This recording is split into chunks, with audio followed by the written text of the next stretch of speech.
Chapter 1235 Most Valued Supper. The silver-black, three-tiered accessory box with many embedded gems quickly opened, revealing the interior of the second level. It was dark.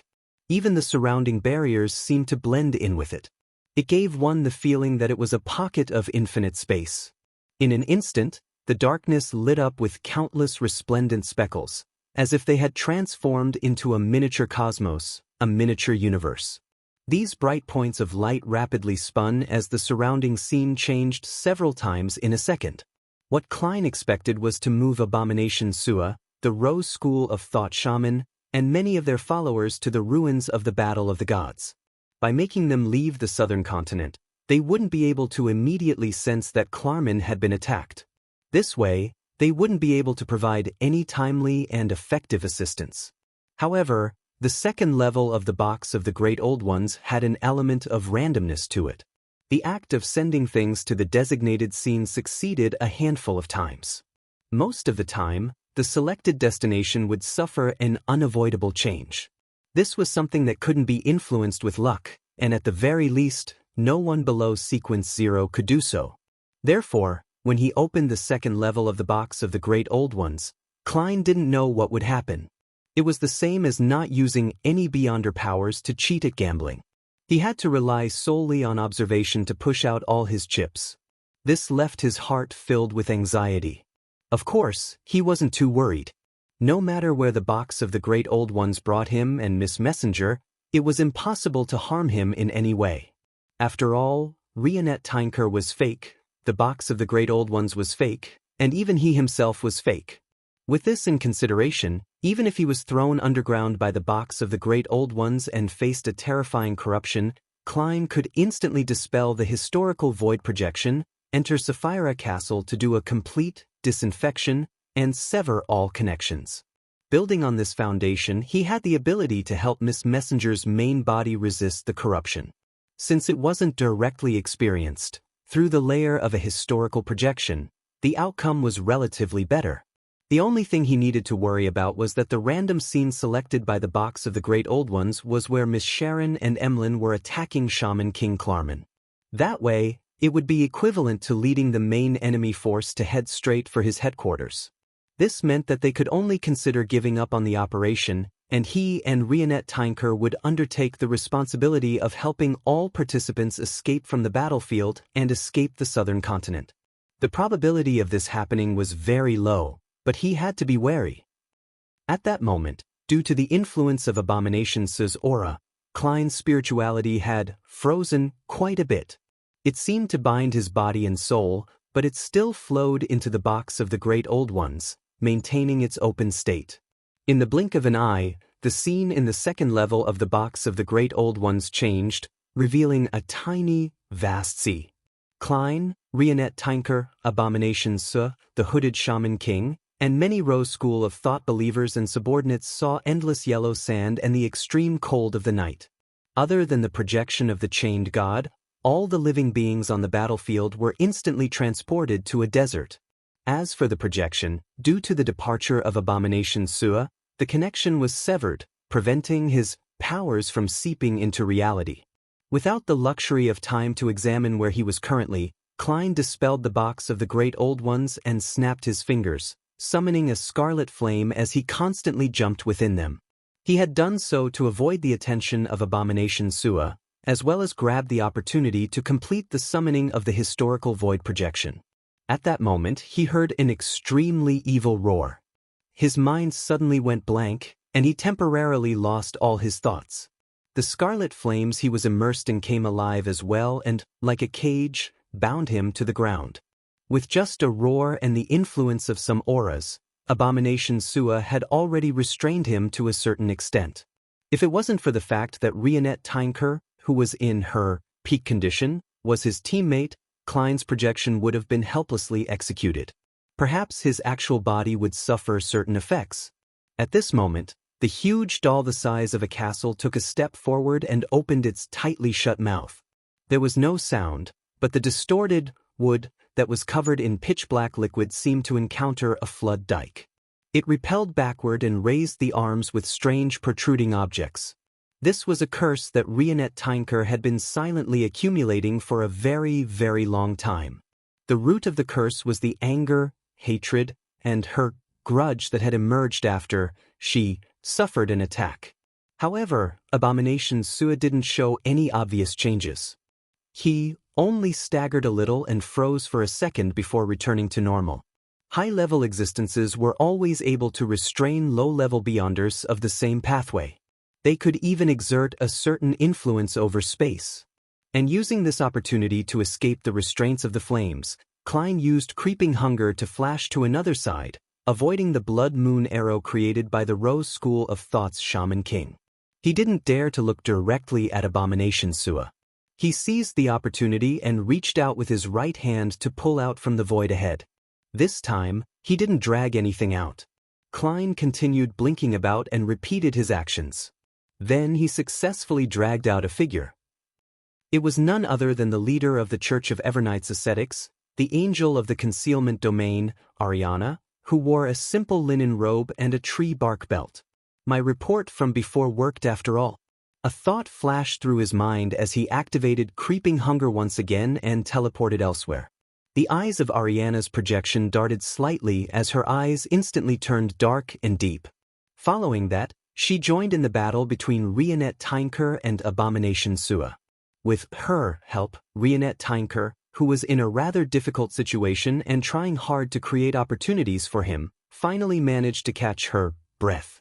She didn't get possessed by Abomination Sua, nor did she become a real doll. The Rose School of Thought's Shaman King showcased his well-rounded aspect towards the darkness and moon domains.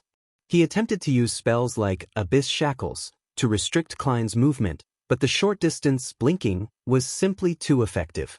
Without the projection of the chained god and his influence of the surrounding area, and the interference of Abomination, Klein was like a fish in water. He was free and relaxed. He only needed to consider how to deal with his enemy's spells every 2 teleports. However, the Shaman King could hardly stop him in an effective manner due to the unpredictability of where he would appear next. During this process, Klein grabbed at the void a few more times until he dragged out a figure.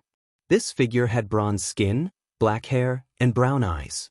His facial features were soft and his gaze was cold. He wore a deep black robe embroidered with golden thread. He wore a golden crown and was none other than the former Death Consul, Azek Eggers.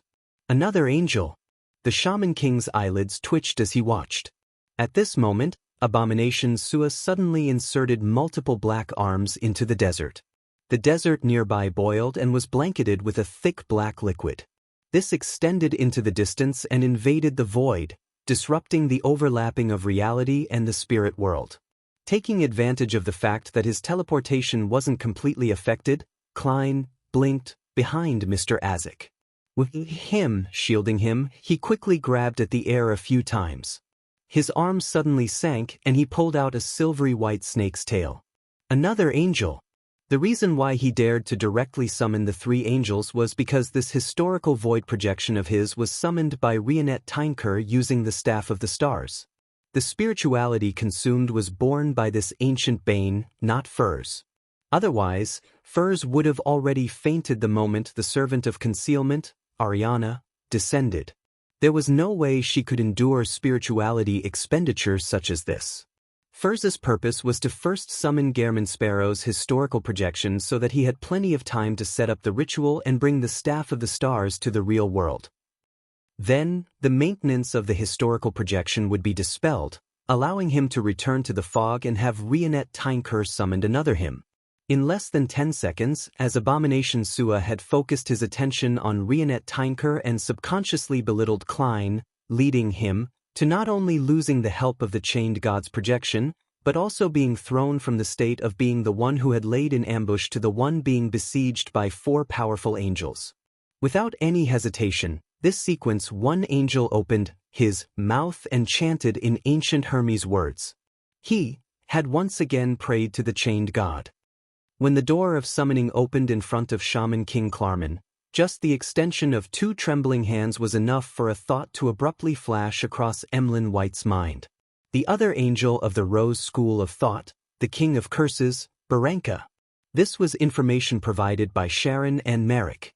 Upon seeing this, Emlyn's mind tensed up. Without any hesitation, he waved his arm and threw the vision of white at the door of summoning. This was partly because he was experiencing a battle at the demigod level for the first time, so he couldn't help but overreact. On the other hand, he wasn't worried about losing the vision of white. After all, it belonged to the sanguine. At worst, he would repay it in the future over time.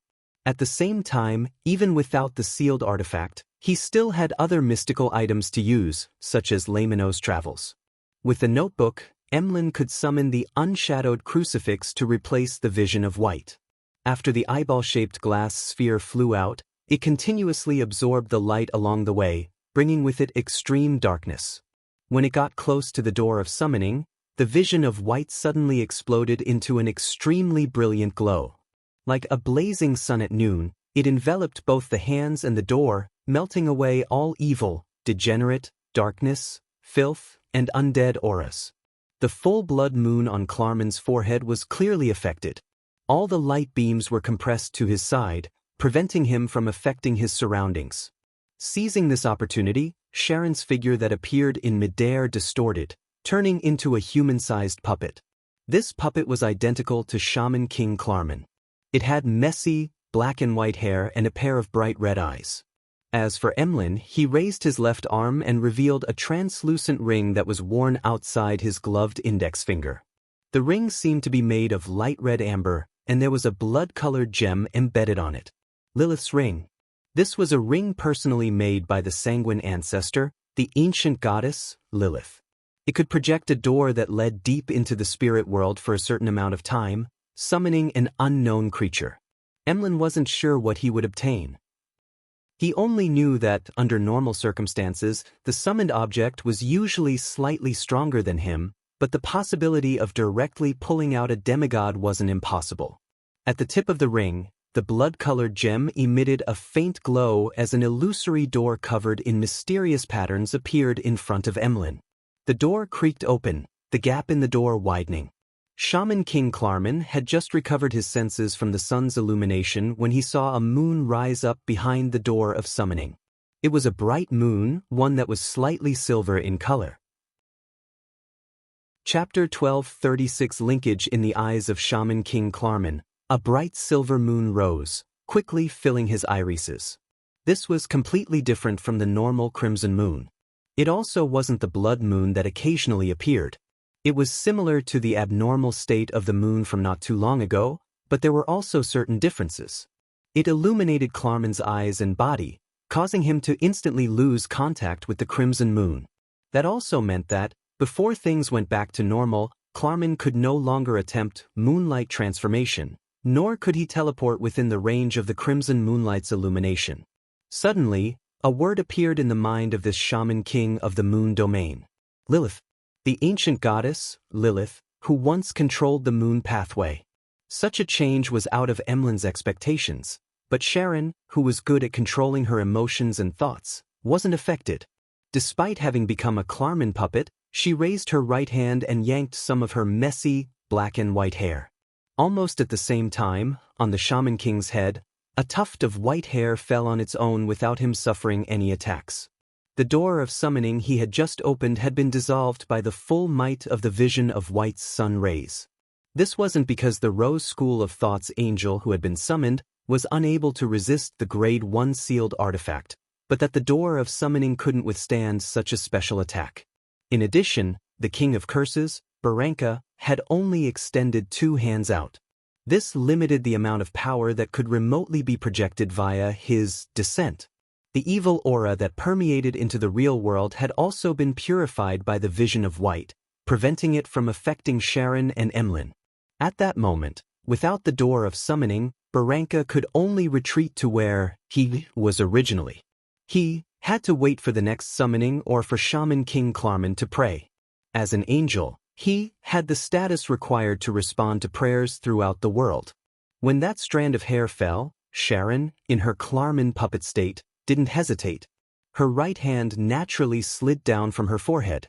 She grabbed the exaggerated crack that had the full blood moon embedded there and forcefully pressed it down. Klarman couldn't help but let out a blood-curdling scream.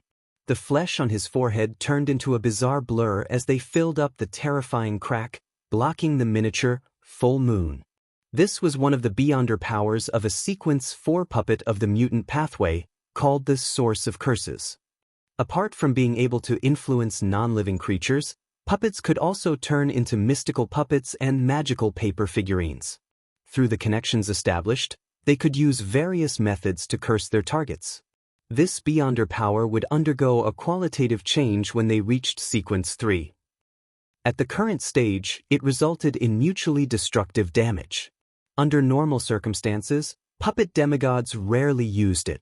In other words, a puppet had to hurt themselves to hurt their enemy. The reason why Sharon dared to do so was because she was certain that since both she and her target were at Sequence 4, as a wraith and zombie, she would definitely be able to withstand the damage better than a vampire.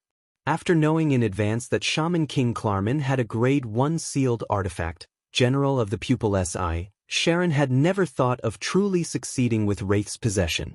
Her main goal was to use this method to establish a connection with Klarman to prepare for the subsequent curse. The tuft of hair she plucked symbolized the official start of the curse. Destroying the target's full blood moon on his forehead was to prevent him from establishing the door of summoning once again, which would lead to pulling a Rose School of Thought's angel into the battlefield. Of course, as a demigod, Klarman wasn't going to die so easily from a curse.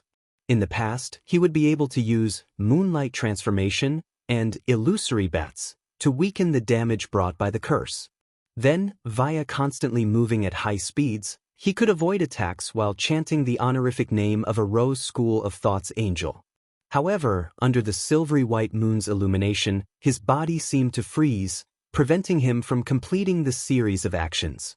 While Klarman's mind raced, the General of the Pupil SI puppet on his shoulder stood up and let out an ear-piercing scream.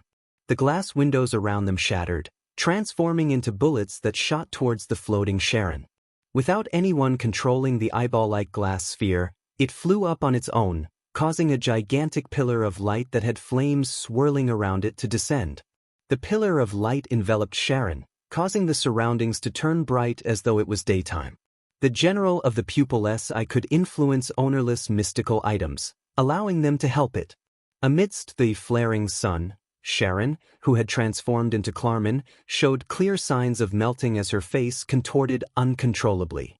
Half the large number of glass fragments melted into the pillar of light while the other half pierced through her body. Klarman once again let out a tragic cry. It made Emlyn's body turn cold as his blood seemed to frost up. One bloody hole after another appeared on the Shaman King's body. He was like a candle that had been thrown into a furnace as he slowly softened and the oils from his fats dripped. Any damage from Source of Curses would be reflected onto the target. As a demigod of the Rose School of Thought, there was no doubt that Klarman knew of this. His action just now was to use this exchange of damage to force Sharon to stop the curse.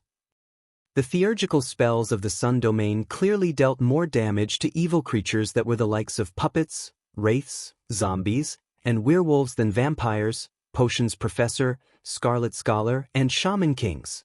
That was to say, the continuous, flaring sun strikes caused Sharon to dissipate, but it would only be able to severely injure Klarman. As for the demigods of the moon pathway, they had extremely strong self-recovery abilities. In just a second, Shaman King Klarman used his rich experience and deep knowledge of mysticism to accurately grasp the problem of the Source of Curses, and chose the most suitable method to see results in the shortest time possible.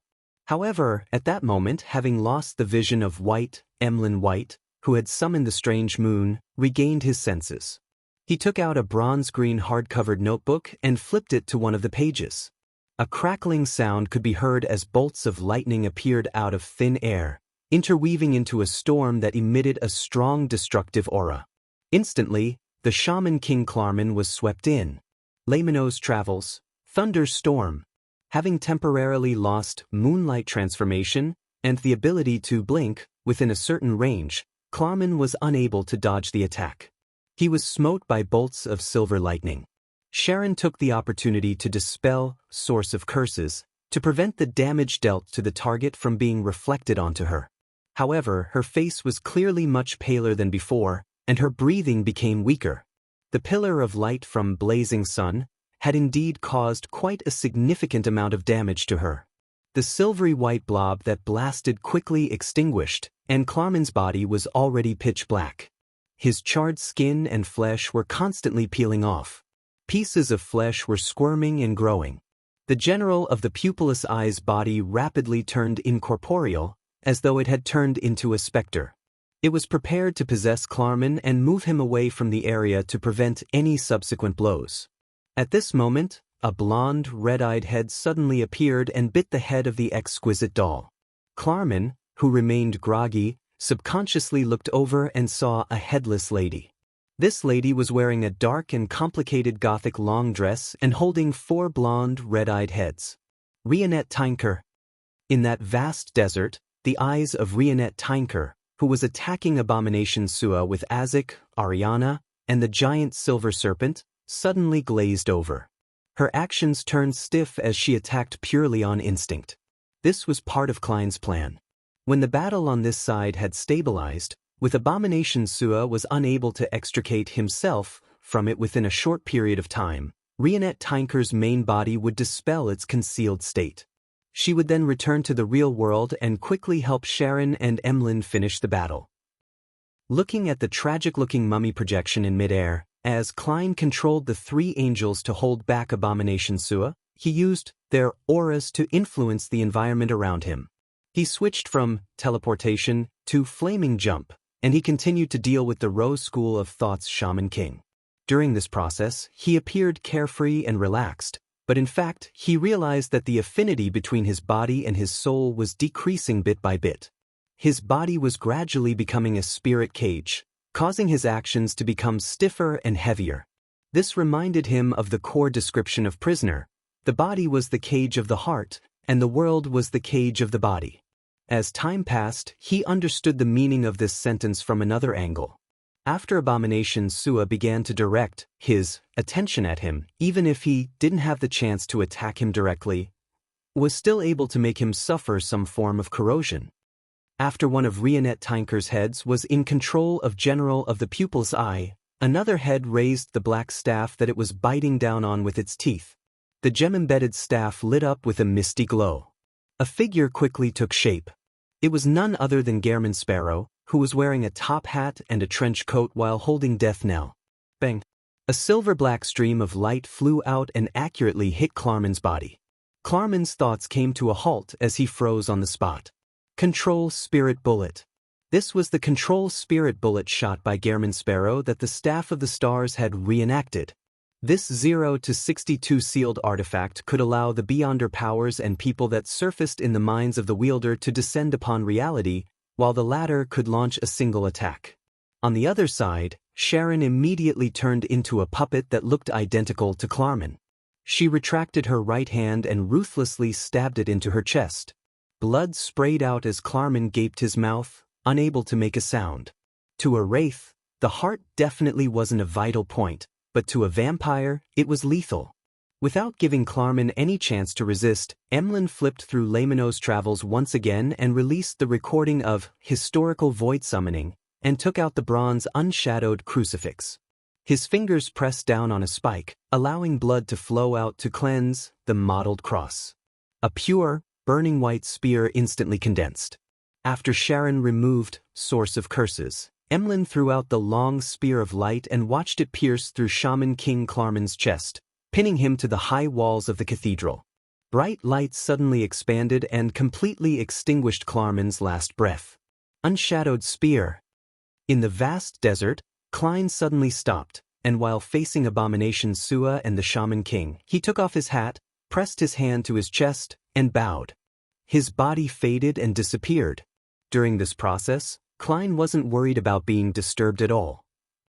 This was because it wasn't that he was attempting to leave, but that Rionette Tynker had dispelled the historical void projection. This also meant that the operation at the other battlefield had succeeded. Chapter 1237 Distribution. As the golden rays of light shone down, Klarman, a Shaman King, who had lived for more than 1,000 years, collapsed into pieces at the entrance of the Evernight Cathedral. Every part of his body was charred black, completely drained of its blood.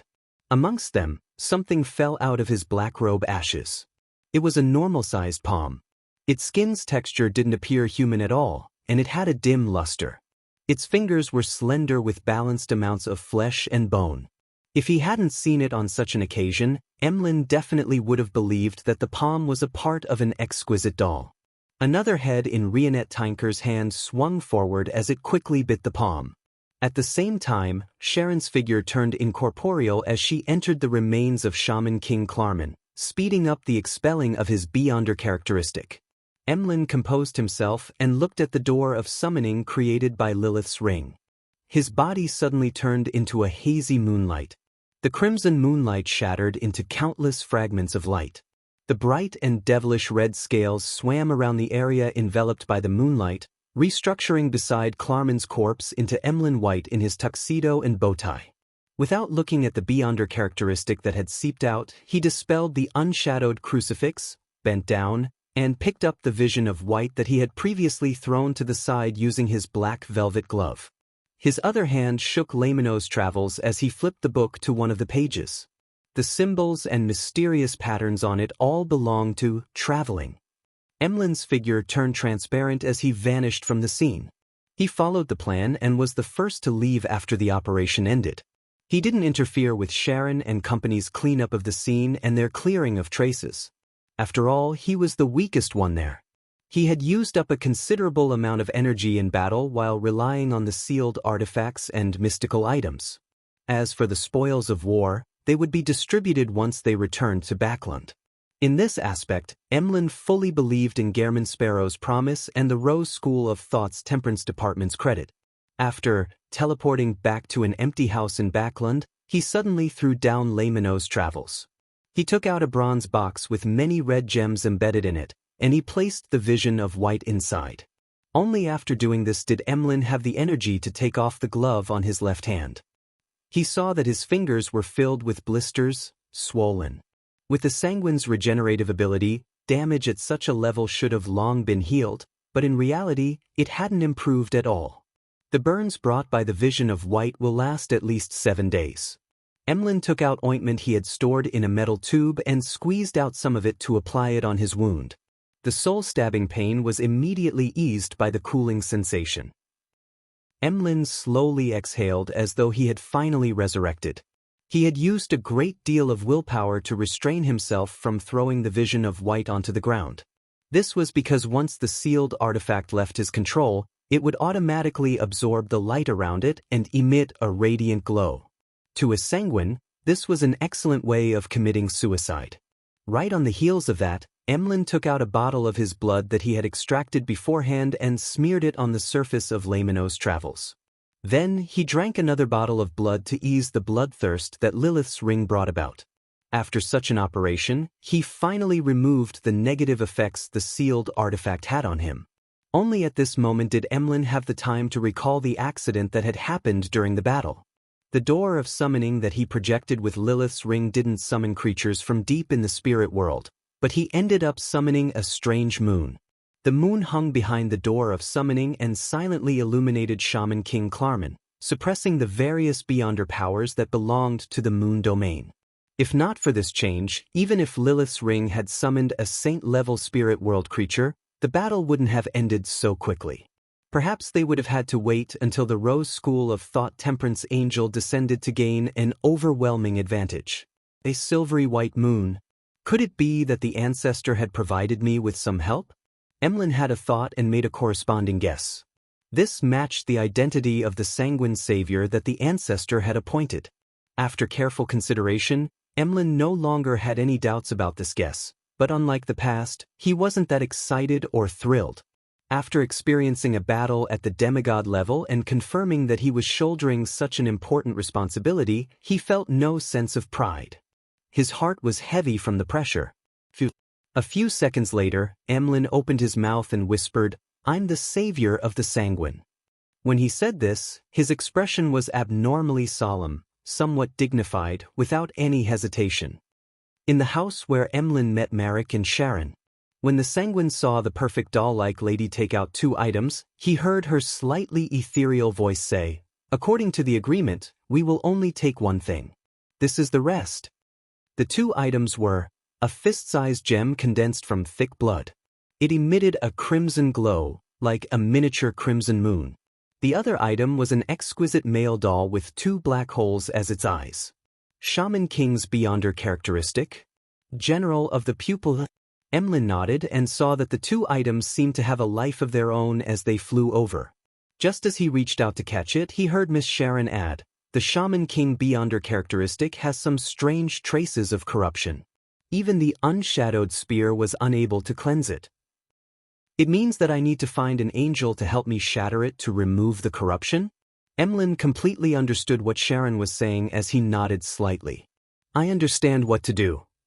Sharon, who was wearing a small black bonnet, immediately floated up and gave a curtsy. "Thank you for your help."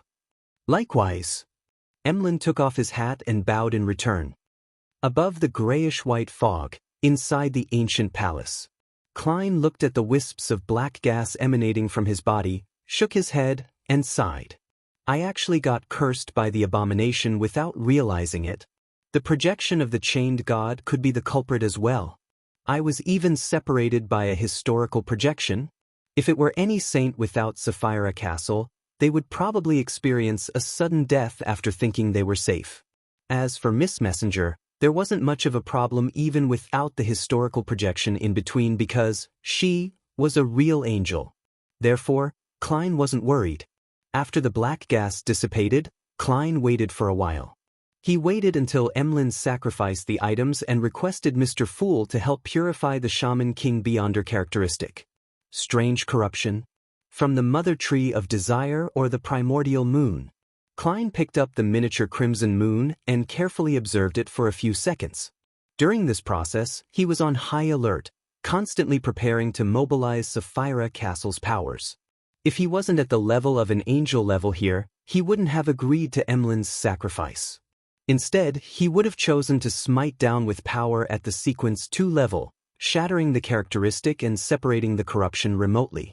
Back then, Klein didn't even dare to divine the werewolf Beyonder characteristic that had been slightly influenced by the mother tree of desire.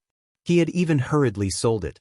After examining it seriously, Klein pressed his right hand, causing the entire mysterious space to vibrate.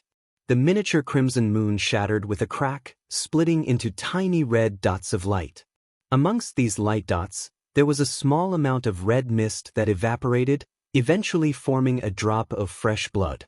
Then, the red light dots gathered again, constantly condensing before transforming into the miniature crimson moon. However, compared to before, it was more translucent and pure. Klein conjured a fake hand, picked up the drop of seemingly fresh blood, and discovered that it contained immense vitality. It's not at the angel level, but it's a little strange.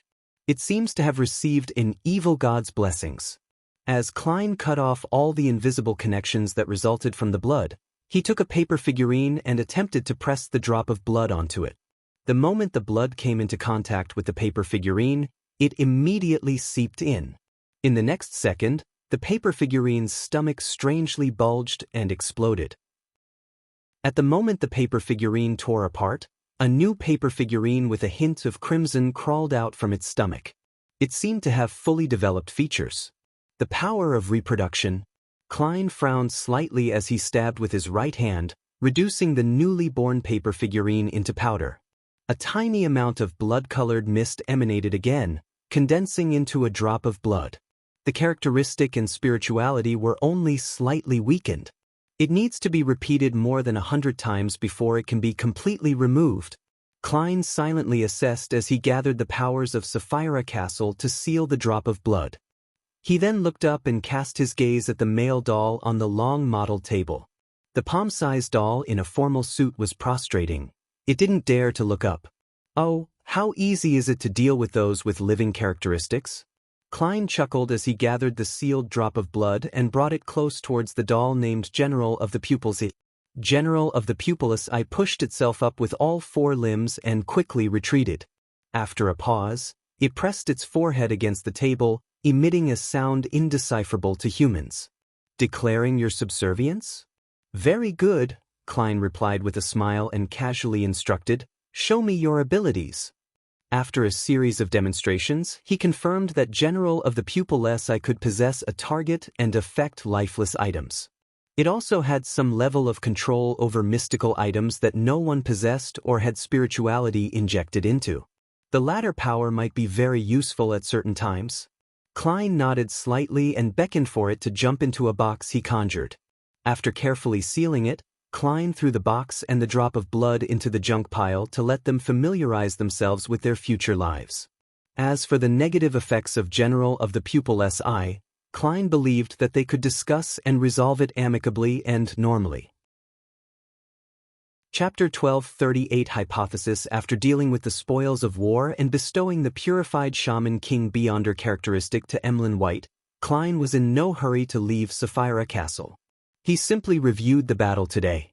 One thing he focused on was Abomination Sua's performance in various aspects, so as to assess how powerful an angel was. If I encounter him head-on and do not hold back, I might not even have a chance to summon an angel projection. Unless I succeed on my first attempt. Of course, my target, Dark Demon Wolf, is a Sequence 2 Miracle Invoker. As for Abomination Sua, he is already a Sequence 1. The gap between the two is likely quite significant. However, Dark Demonic Wolf shares the same seer pathway as me. He suppresses me in every aspect. I can only be thankful that he hasn't completed the ritual and advanced to Sequence 1, or I wouldn't have any hope of winning. Sequence 1. As his thoughts raced, Klein's gaze suddenly constricted as he sat straight. He had thought of a possibility in a moment of inspiration. Could the Dark Demonic Wolf, Kotor, have advanced and become a Sequence 1 attendant of mysteries? He created a marionette city to mislead possible trackers, such as Angel of Time Amon? It can't be ruled out? Yes, there's another possibility. The Dark Demonic Wolf Kotor is in complete control of that curtain and has the strength of a quasi-Sequence 1. The more Klein thought about it, the more he realized that the operation was more dangerous than he imagined. The Dark Demonic Wolf has survived in the forsaken land of the gods for so many years. Even a god of trickery like Amon is unable to capture him. This means that his strength and intelligence has reached a rather high level. I still have to make more preparations for hunting him. Klein frowned slightly and slowly exhaled. Backlund, West Borough, within the Odora family's villa. Emlyn sat on a leather sofa in the living room, crossed his right leg, and placed it on his left thigh, patiently waiting for Baron Cosme to enter. Before long, the middle-aged sanguine Baron entered the living room and swept his gaze across Emlyn. Viscount White, why are you visiting so late at night? Emlyn smiled and said, isn't this just the beginning of a day? Look, the crimson moon outside the window is so beautiful. Cosme wanted to retort to the young sanguine, pointing out how Emlyn followed the good practice of waking up at 7 in the morning and sleeping before 11 back when he went to the Harvest Church. After a moment of hesitation, he resisted the urge and said, what's the matter? Emlyn raised his hand to pat the gown, tugged at his bow tie, and slowly got up. He raised his chin slightly and said, tell Lord Nibs that he can begin preparing for the Earl conferment ritual. Cosme instinctively asked, what are you talking about? Just as he said that, he suddenly came to a realization as he recalled Emlyn's previous application. Why you obtained an Earl, no, a Shaman King's Beyonder characteristic? Emlyn enjoyed this very moment as he replied with a smile, did you think I was just joking when borrowing Vision of White? As he spoke, he took out the bronze box inlaid with many ruby gems. He opened it and revealed the eyeball-shaped glass sphere inside, indicating that he hadn't lost it and was about to return it. Cosme's eyes flickered as he said, the Rose School of Thought's Temperance faction still has such powerful strength? Then why did they cooperate with you? The upper echelons of the Sanguine in Backlund, which was also the grandfather of Cosme, Marquis Nibs Odora, didn't think highly of Emlyn's previous application. He wanted to wait for the cooperation with the Rose School of Thought to fall through before Emlyn had no choice but to seek help from him or their demigods. Emlyn glanced at him and replied with a smile, it's a secret. This was the tone he learned from Gehrman Sparrow. He found it cool and thought that it suited his preferences. At the same time, this was the key point that the Hanged Man had repeatedly told him during the free exchange of the Tarot Club. Only by maintaining a sense of mystery would the upper echelons of the Sanguine experience certain fear. This prevented them from finding excuses or using their status to take away the Shaman King characteristic.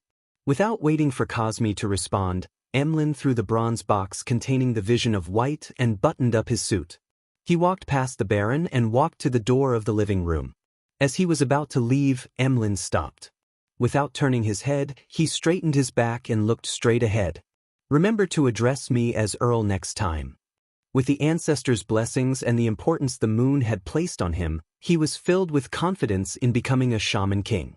Cosme's facial muscles twitched, but he maintained his silence. Only after Emlyn left did he find it difficult to control his warped expression. As a Sanguine who had existed since the time of Roselle, he was many years older than Emlyn, but he remained a Baron. He was just slightly better than those without a noble title.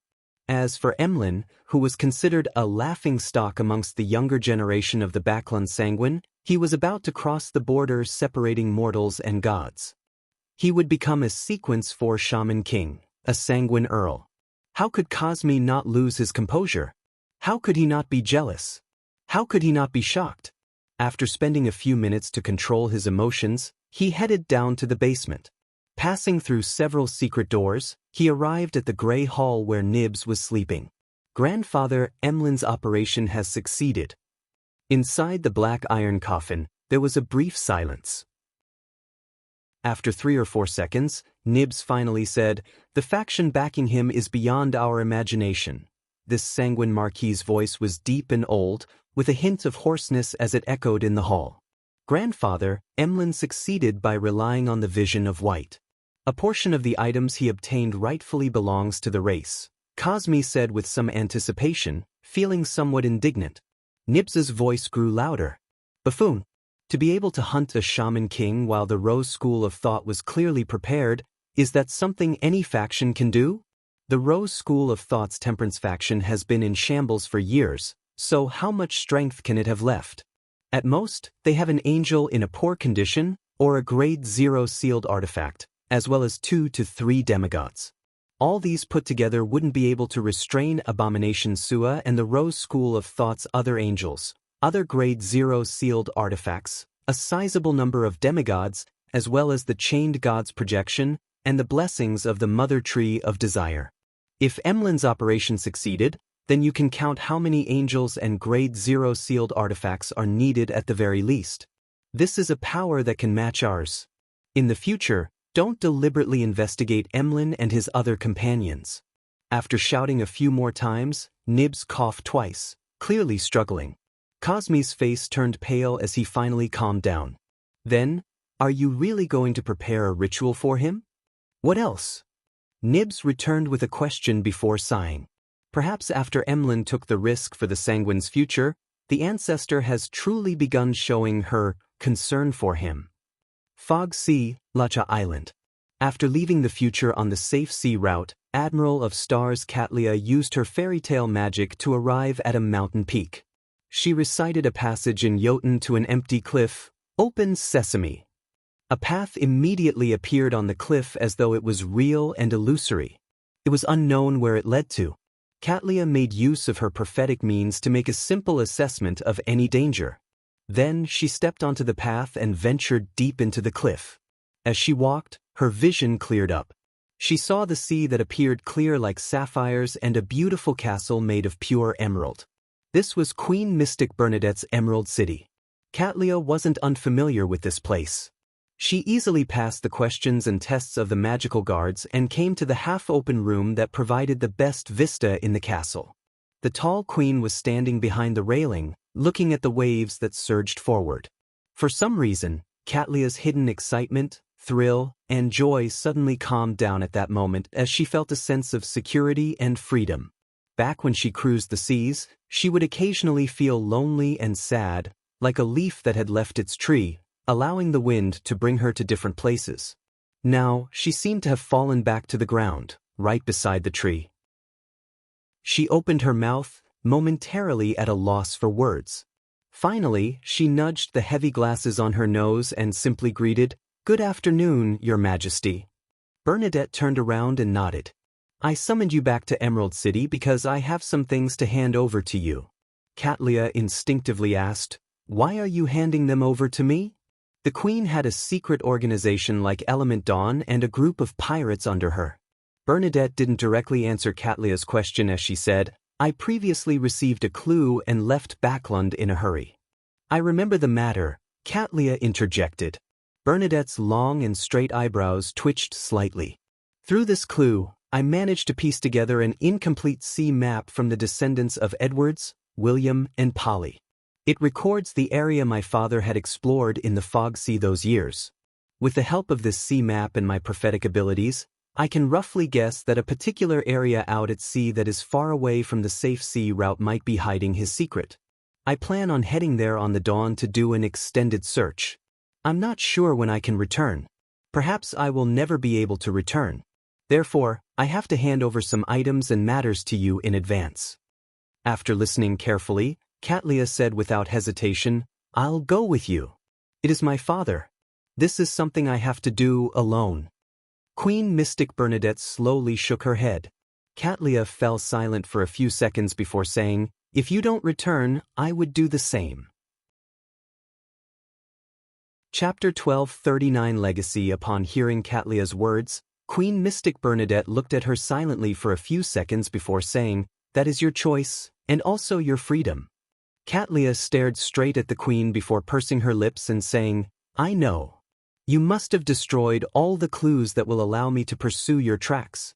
To you, this is to end the past, all of it, regardless of whether you return." The chestnut-colored hair casually draped over Bernadette's shoulders as she maintained her silence, as if she was using this method to confirm the Admiral of Stars's guess. When Catlia saw this, she smiled bitterly and said, "I won't harp on how I'll do everything I can to find you if you were to remain lost for half a year or a year. I just want you to remember to recite Mr. Fool's honorific name when the danger is gravest." She said that title frankly. Queen Mystic Bernadette slowly nodded and said, "I will keep that in mind." Catlia immediately revealed a smile as she said with misty eyes, "What items and matters need to be handed over to me?" With a flip of her hand, Bernadette took out an item from somewhere. The item was entirely gold in color, like a miniaturized kettle. Its surface was covered with mysterious and complicated symbols, and a part of a lamp's wick extended out from the mouth. Its name is the Magic Wishing Lamp. Its serial number is 0-05. It might have originated from the first epoch, and even a true deity can't shatter it. Normally, it wouldn't cause any harm, nor would it be of any use. However, it will constantly tempt you to rub it through dreams and illusions to summon the genie. Queen Mystic Bernadette simply introduced the item's origins and effects. The genie claims to be eternal and can grant you any 10 wishes, but often, they are fulfilled in an extremely warped manner or with terrifying consequences. My father told me that the holder can avoid the harm brought by the first 2 wishes through proper wording and preparations, but the 3rd wish is absolutely forbidden. At this point, Bernadette emphasized, absolutely forbidden. It sounds easy to get around it, Catlia thought for a moment before saying, "Can't you make 2 wishes before giving it to me? I'll make another 2 wishes, then give it to Frank, Heath, and the others. This will allow for many things to be done." She was only using Frank as an example. She had no intention of letting him come into contact with something so dangerous. Holding the magic wishing lamp, Bernadette shook her head indiscernibly and said, "The owner is different from the wielder. Before I die, even if you obtain the magic wishing lamp, you will only be a wielder. The first wish you make will also be counted as my 3rd wish and your first wish. Also, although we can craft our words and make preparations to avoid the damage caused by the fulfillment of the wishes, this does not mean that the genie isn't intelligent. On the contrary, he is very smart, very cunning, and has a very strong sense of autonomy." Catlia tersely acknowledged. "Then, is there any wish that he cannot fulfill?" "Nothing at the moment, but if it involves the level of a true deity, the distortion of the wish will exceed your imagination. To put it simply, If you wish to become a sequence 0 true deity, then your body and soul will meld into one with an unknown evil god. Remember, the genie's requirement is that the wish has to be simple and concise. Otherwise, he will reject it and treat it as if you have already made a wish, Bernadette explained. With that said, she got an invisible servant to fly towards Katlia with the terrifying sealed artifact 0-05. After Katlia reached out her hand to grab the magic wishing lamp, Bernadette continued, "If you dream of the genie and are bewitched by him to make a wish, that means that I can no longer return. Following that, you will be its owner. I hope that your first wish is to retrieve all the items that were carried on Bernadette Gustave's person before she headed out to sea, including her own Beyonder characteristic. Yes, it's best to add the exact date when making a wish." Katlia looked down at the golden lamp and blurted out, "Can I make a wish to bring you back to life?" After a few seconds of silence, Bernadette said, "The resurrected me might just be a monster. If you really wish to do so, you can ask Mr. Fool for his opinion." Katlia nodded slightly. "Okay. This is the item I'm giving you and the matters I need to settle. I'll leave the rest to the element Dawn. They will have a new leader and won't collapse because of a person's disappearance." Bernadette didn't beat around the bush, indicating that this was the main reason she had summoned Katlia to Emerald City. The level of the divine lamp was extremely high, making it impossible to pass it through a messenger.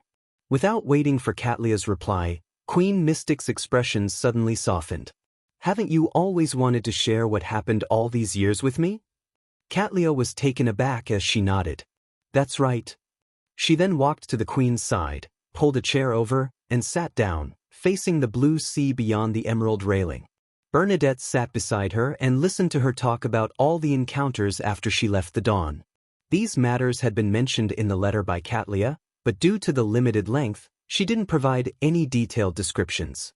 There were some that she was sharing for the first time. At some point in time, Katlia fell asleep and dreamed of a time many years ago. At that time, she was just a maiden who stubbornly left the Dawn without looking back. Suddenly, she woke up and realized that there was no one beside her.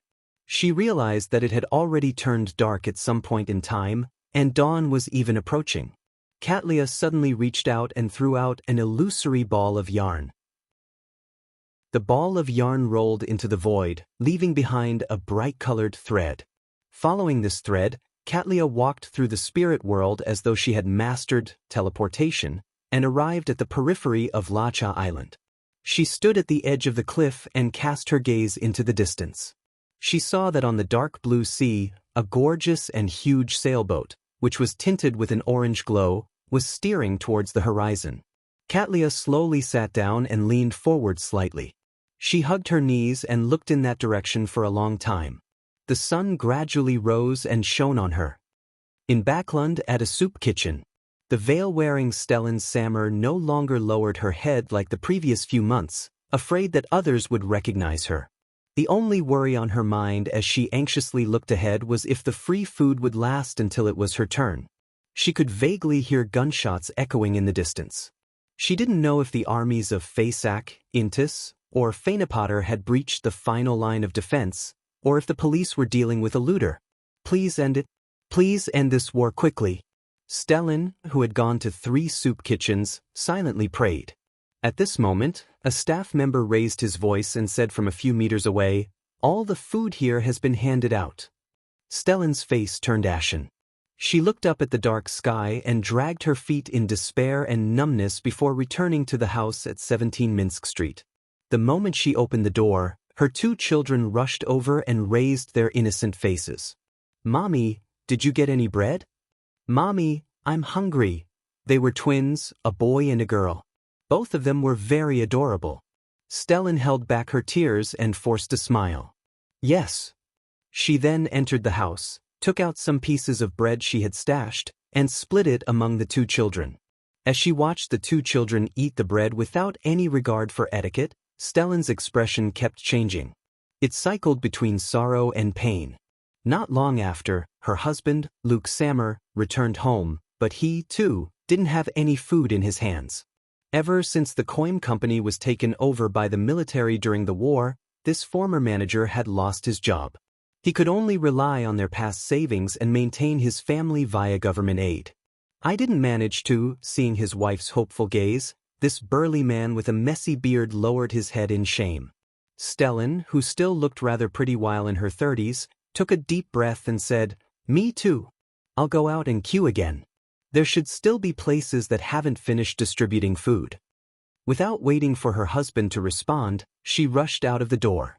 Luke immediately turned around and said to her back, "I'll find another one too." Stellan didn't stop. She walked 2 streets and arrived in front of a house with a garden. Not long after, she saw the owner of the place, a tycoon in his 50s. "I want to buy some food." Stellan took out a stack of crumpled bills. The grizzled elder smiled and said, "And why should I sell it to you? I remember that you rejected me last time." Stellan's face paled. Without a word, she lowered her head and unbuckled her belt with her other hand. With a snap, the leather belt that was originally very exquisite but now had quite a few stains fell to the ground. Luke Sammer wandered aimlessly on the streets, unsure where he could find food. Looking at the small number of pedestrians passing by, and the bags that they were trying their best to protect, the scholarly gentleman's eyes gradually turned red. Unknowingly, he followed someone and turned into a street. In less than an hour, the curfew would begin.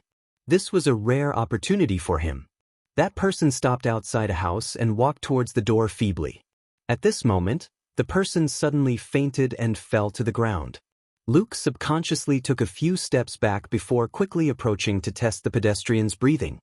His gaze unconsciously fell on the paper bag in the man's embrace, and he could smell the aroma of bread. Luke gulped and reached out for the bag. As he moved his hand, he looked back in fear at the house that this pedestrian was trying to enter. He saw a child's drawing pasted on the oriel window. Luke's action stiffened. A few seconds later, he stood up, walked to the door of the house, and rang the doorbell. The house's mistress and child quickly opened the door and saw their weak father and the bag of bread. The curfew arrived very quickly, and Luke returned to Minsk Street dejectedly. Just as he opened the door, he saw his wife smiling at him. "I got food." "That's great." Luke heaved a sigh of relief and hugged her tightly.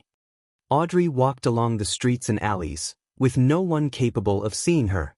She didn't say anything and walked back to Empress Borough, all the way back into the luxurious mansion where she smelled the aroma of pan-fried foie gras and other delicacies.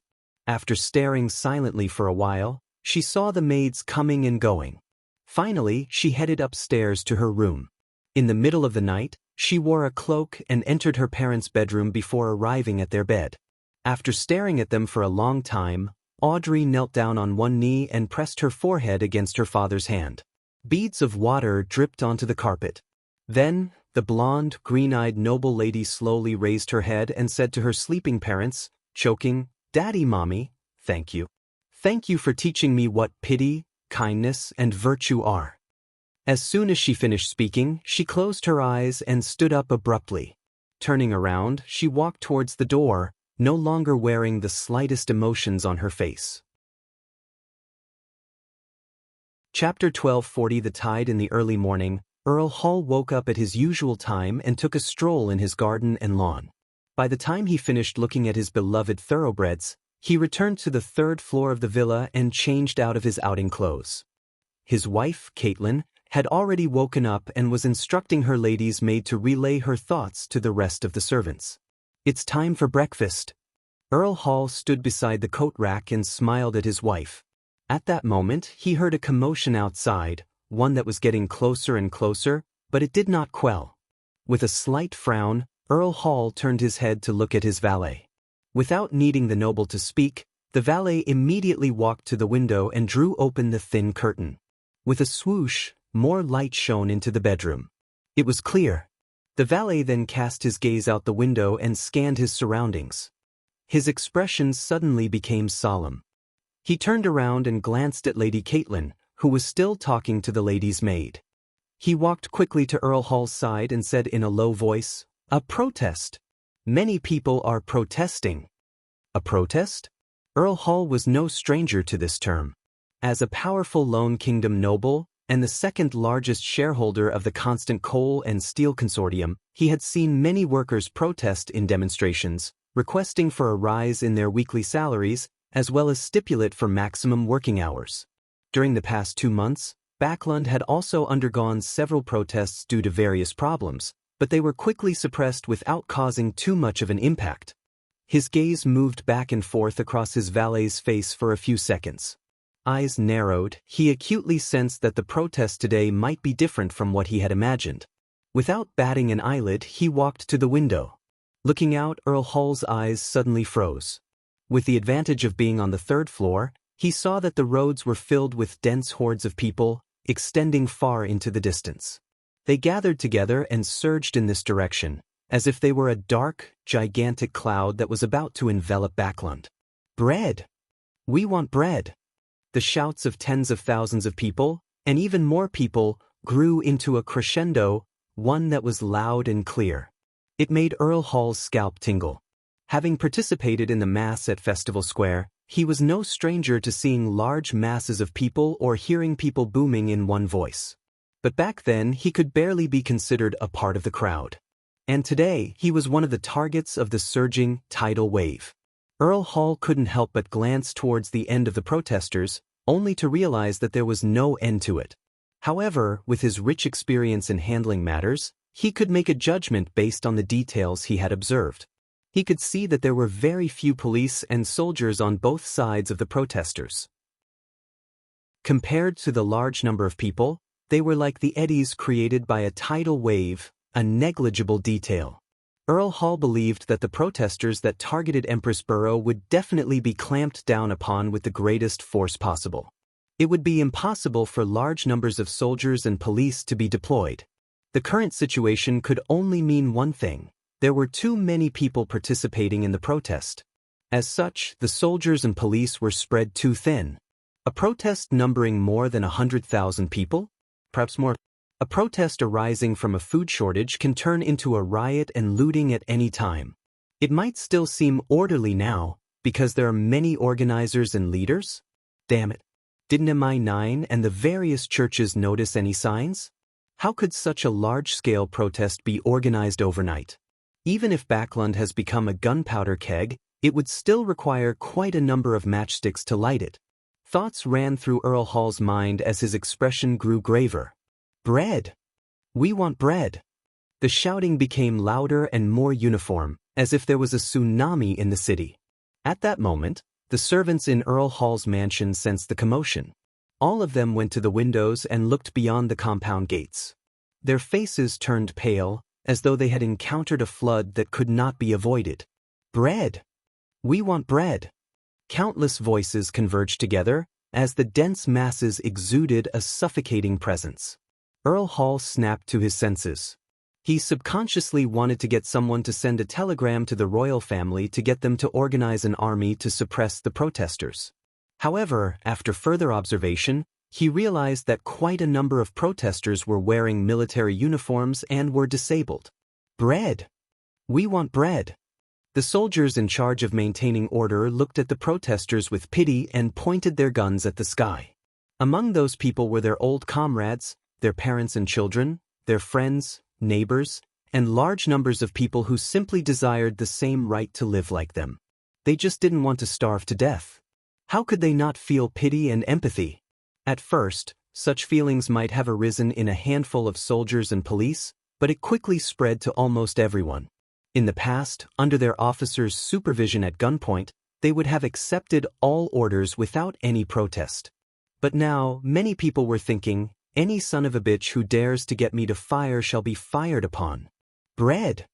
We want bread!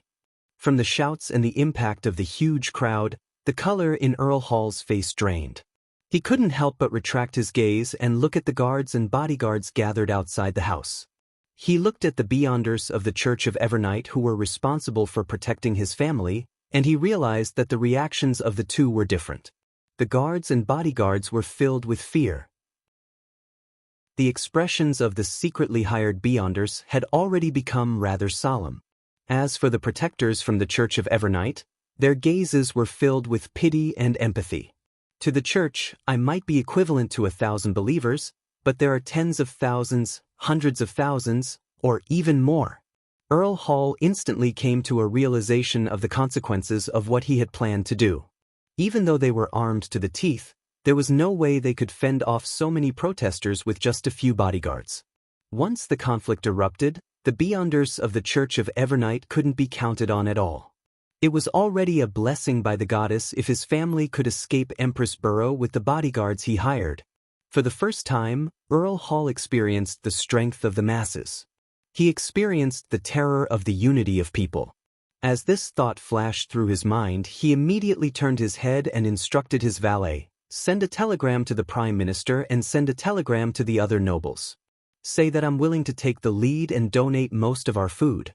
Get them to remain calm." As the radio signals exchanged across the air, the nobles living in Empress Burrow all learned of his attitude. The present Duke Negan looked out the window with a serious expression. After a moment of silence, he exhaled and said to the male secretary beside him, "Protect the mansion and give up any forceful stance. Follow Earl Hall's lead. Also, make the merchants who are hoarding food the first examples." By the time the upper-class society came to a consensus and came up with a solution, Earl Hall's heart finally settled back to its original position. He had the energy to head to the dining room to meet his family. When he passed through the dining hall's entrance, he subconsciously scanned the situation inside. His wife stood by the window, looking out the window with worry. His eldest son kept pacing back and forth, appearing very angry and anxious. His daughter stood beside his wife, watching the tidal wave-like protesters in silence. Fog Sea Future. Katlia stepped on a resplendent bridge formed from starlight and returned to the deck. "Captain, you have to do something about Frank this time." Osanina rushed over and shouted. Katlia's depressed and sorrowful mood was instantly shattered as she frowned slightly. "What did he do again?" Nina said angrily. "He asked me if I knew how to have children. He wants to study how life is born and how the soul is created." "Did you hit him?" Katlia fell silent for a second. "I did." Nina didn't hide anything. Katlia then looked at Frank, who was not far away, ignoring his bruised face. "You should first study how fish breed." "All right." Frank scratched his head and heeded his captain's orders. Following that, Katlia nodded at the shadow which extended out from the cabin, the pale-faced, bloodless Heath Doyle. "Everything's fine now." Heath Doyle clearly relaxed. "Yes, Captain." After this farce with her crew, Katlia finally returned to the real world. While they weren't paying attention, she rubbed her temples and flew into the captain's cabin. Following that, she sealed the cabin with magic and took out the Grade 0 sealed artifact, Magic Wishing Lamp. After finishing her preparations, Katlia sat at her desk and lowered her head. She used Jotun to recite Mr. Fool's honorific name to report to him about Queen Mystic. Holding a lantern in hand, Klein surveyed the surrounding area of the northern city ruins. He turned his head slightly and listened for a few seconds before following the process of entering the world above the gray fog. He then sat on the high-back chair belonging to the Fool at the end of the long mottled table, spreading his spirituality towards the crimson star representing the hermit. Queen Mystic has some preliminary clues to the primitive island. She plans on leaving the safe sea route to do an extended search.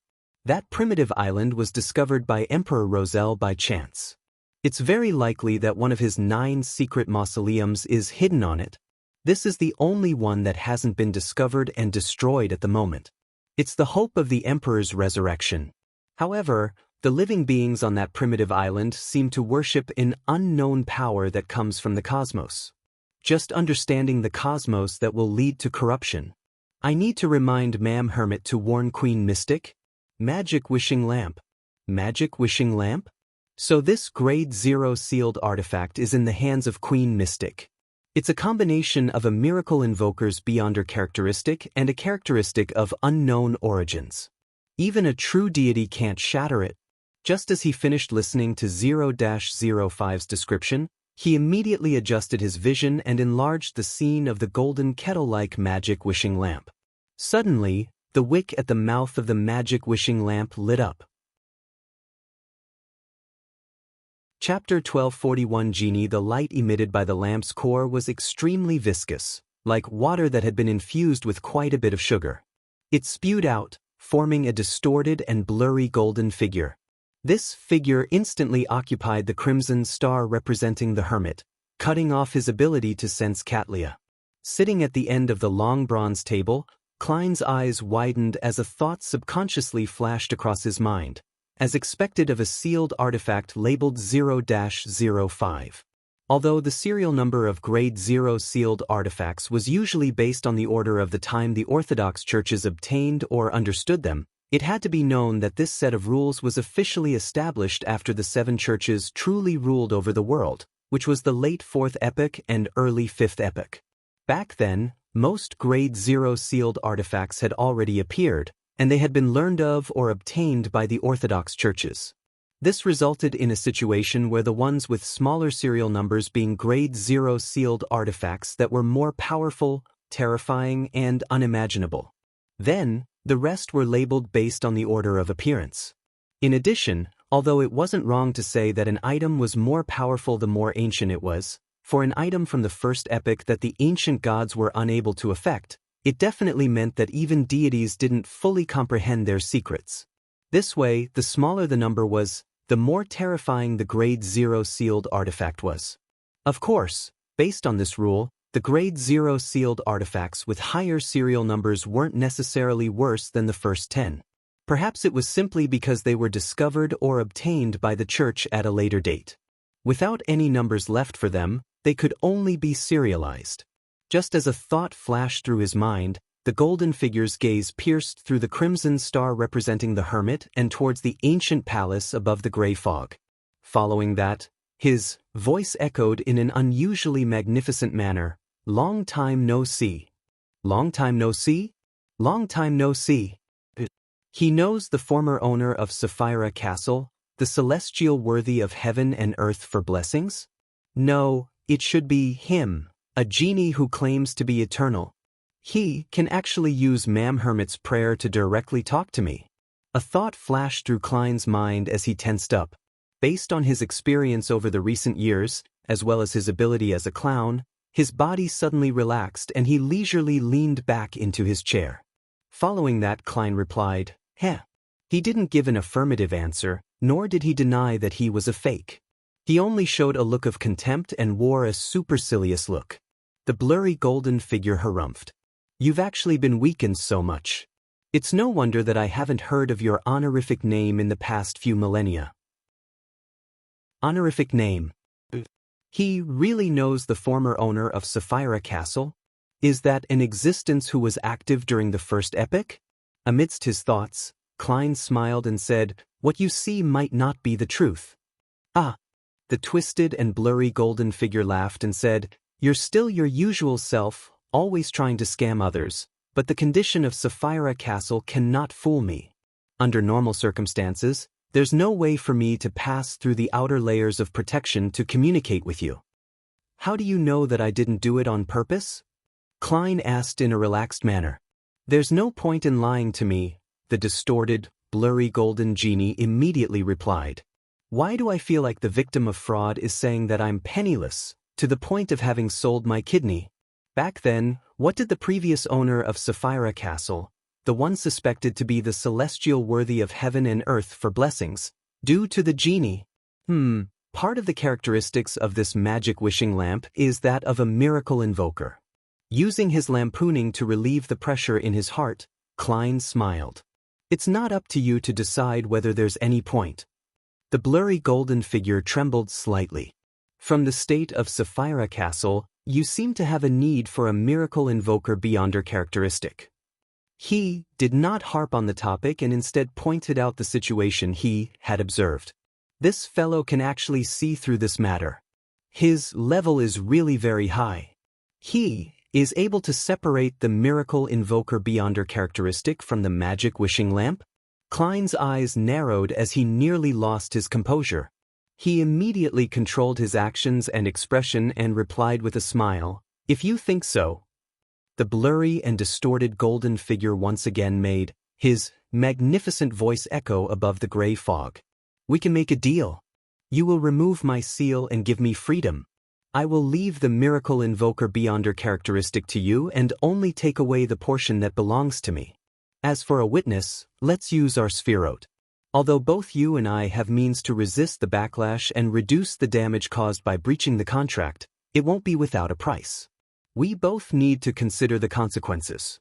I promise I won't stay here any longer than necessary. The terrifying nature of the magic wishing lamp is a seal of an existence that's at least at the true deity level? With a thought, Klein quickly analyzed the viability of the matter. Soon he made a decision. He was not to be bewitched. There were two reasons for this. Firstly, he wasn't the real owner of Sapphira Castle. There was a limit to what he could do and handle. Secondly, he had received some mysticism education and had gleaned experiences as a nighthawk. He knew not to trade with unknown existences or bear any hope in being lucky. Having made up his mind, he calmed down and focused on how to gather more information. The genie was suspected to originate from the darkest, most chaotic, and most mysterious first epoch, so he definitely knew a lot. After some thought, the corners of Klein's mouth curled up. Do you think such conditions can move me? He planned to see how high the chips the genie could offer, so as to pry into certain of his secrets. Upon hearing this, the flickering golden figure's eyes suddenly lit up in a literal manner. His gaze seemed to land directly on Klein as his magnificent voice quaked the ancient palace like thunder. You are not him. You are not him. At that moment, Klein was a little stunned and also a little frightened. It was as if he was performing a grand magic show only to have a member of the audience suddenly point out his trick. He didn't know what was wrong with his rhetorical question, nor did he know what exactly was wrong.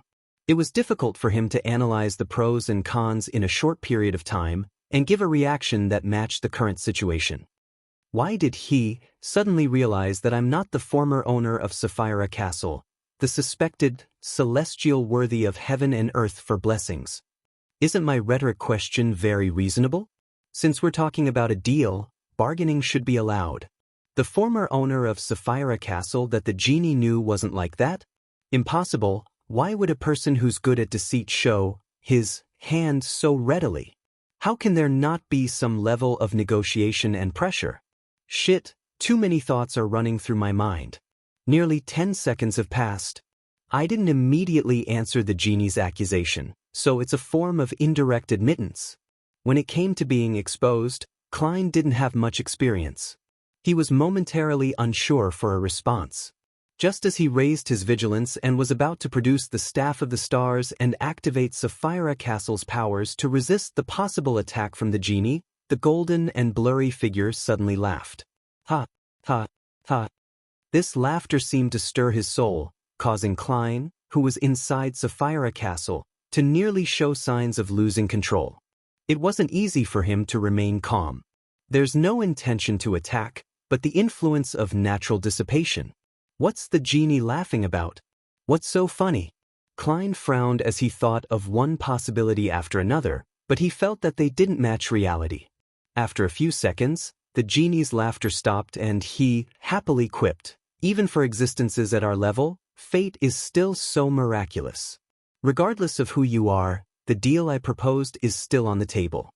As long as you remove the seal and release me, I will return to the cosmos with the portion that belongs to me. As for the rest, I will leave the miracle invoker beyonder characteristic to you. In addition, I will grant you 3 wishes. How's that? Isn't that enough?" Cosmos. When Klein heard that, his eyelids twitched as he sharply sensed danger. This was a warning from his spiritual intuition. He had originally thought that he could pretend to agree and obtain more information before using Sapphira Castle to go back on his promise, but now he suddenly felt that he could not make the promise. Hence, Klein decisively said, "Leave." As he spoke, he cut off the connection between himself and the crimson star representing the hermit. The blurry and distorted golden figure suddenly expanded and dissipated, leaving only his voice echoing, "You will eventually agree." Only when the world above the gray fog had its calm completely restored did Klein slowly let out a breath and silently mutter to himself, "The genie is a powerful creature from the cosmos. Was it sealed within the magical wishing lamp in the first epoch or earlier?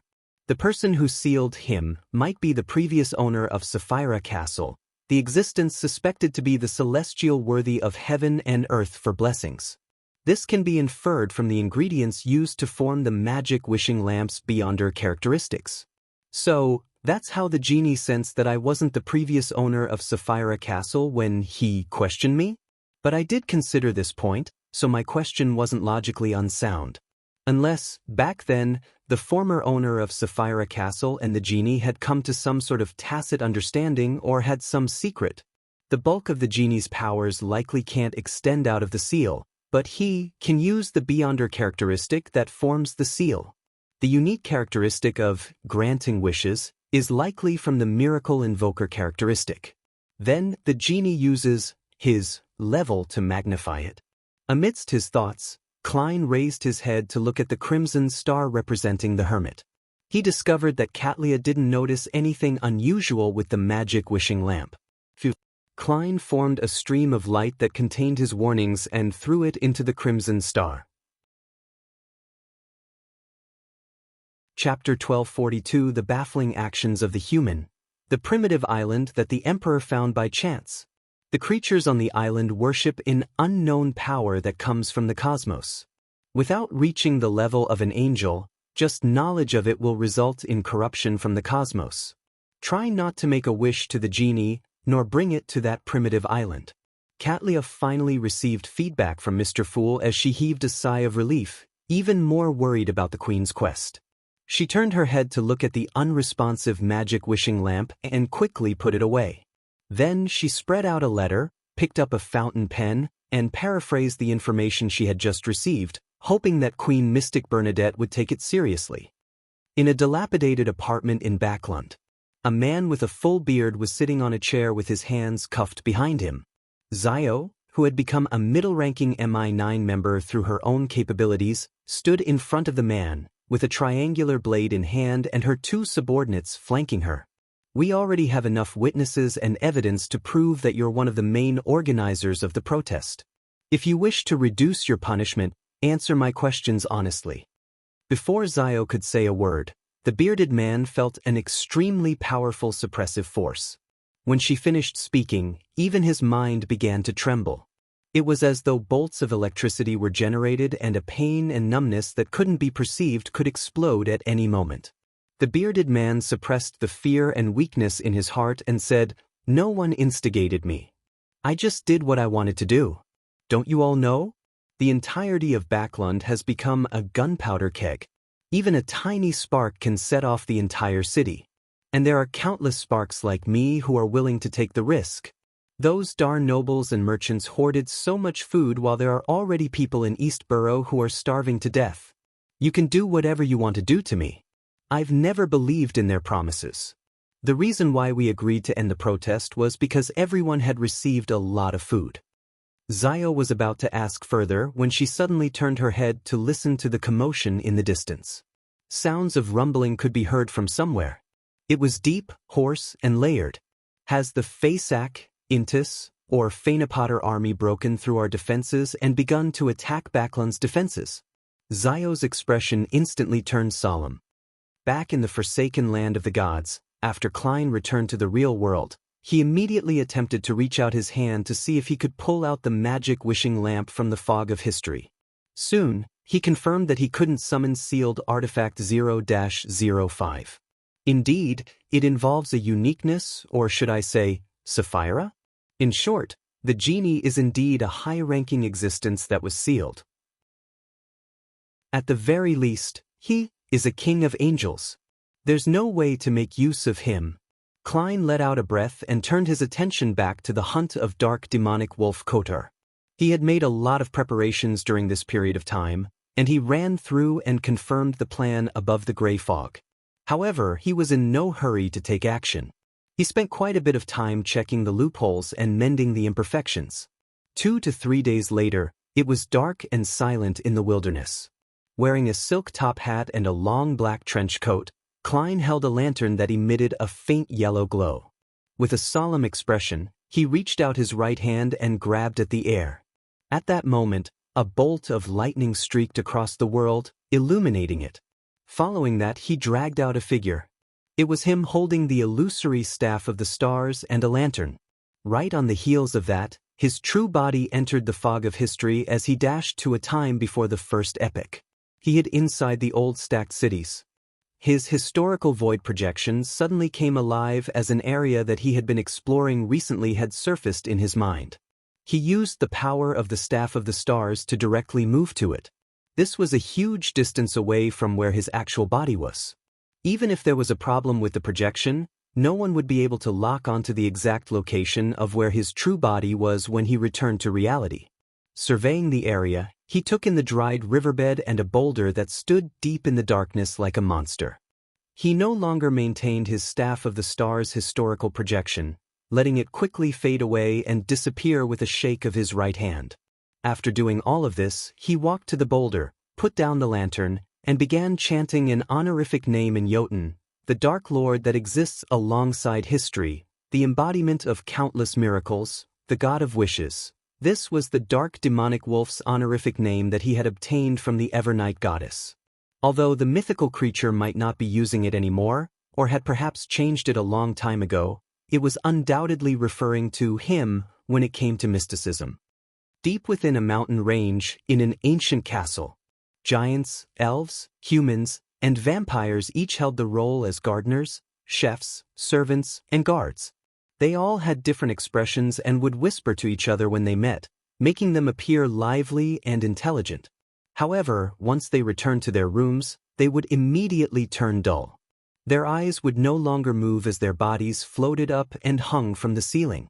In the depths of the castle, in a hall where only lightning could light it up from outside the window, a huge figure lay quietly in the darkness. Its body was like a tiny mountain that was covered in dark short fur. Its pitch-black pupils covered at least 3/4 of its eyes, and at its forehead was a tuft of grayish-white fur. Its head resembled a magnified, twisted feral wolf.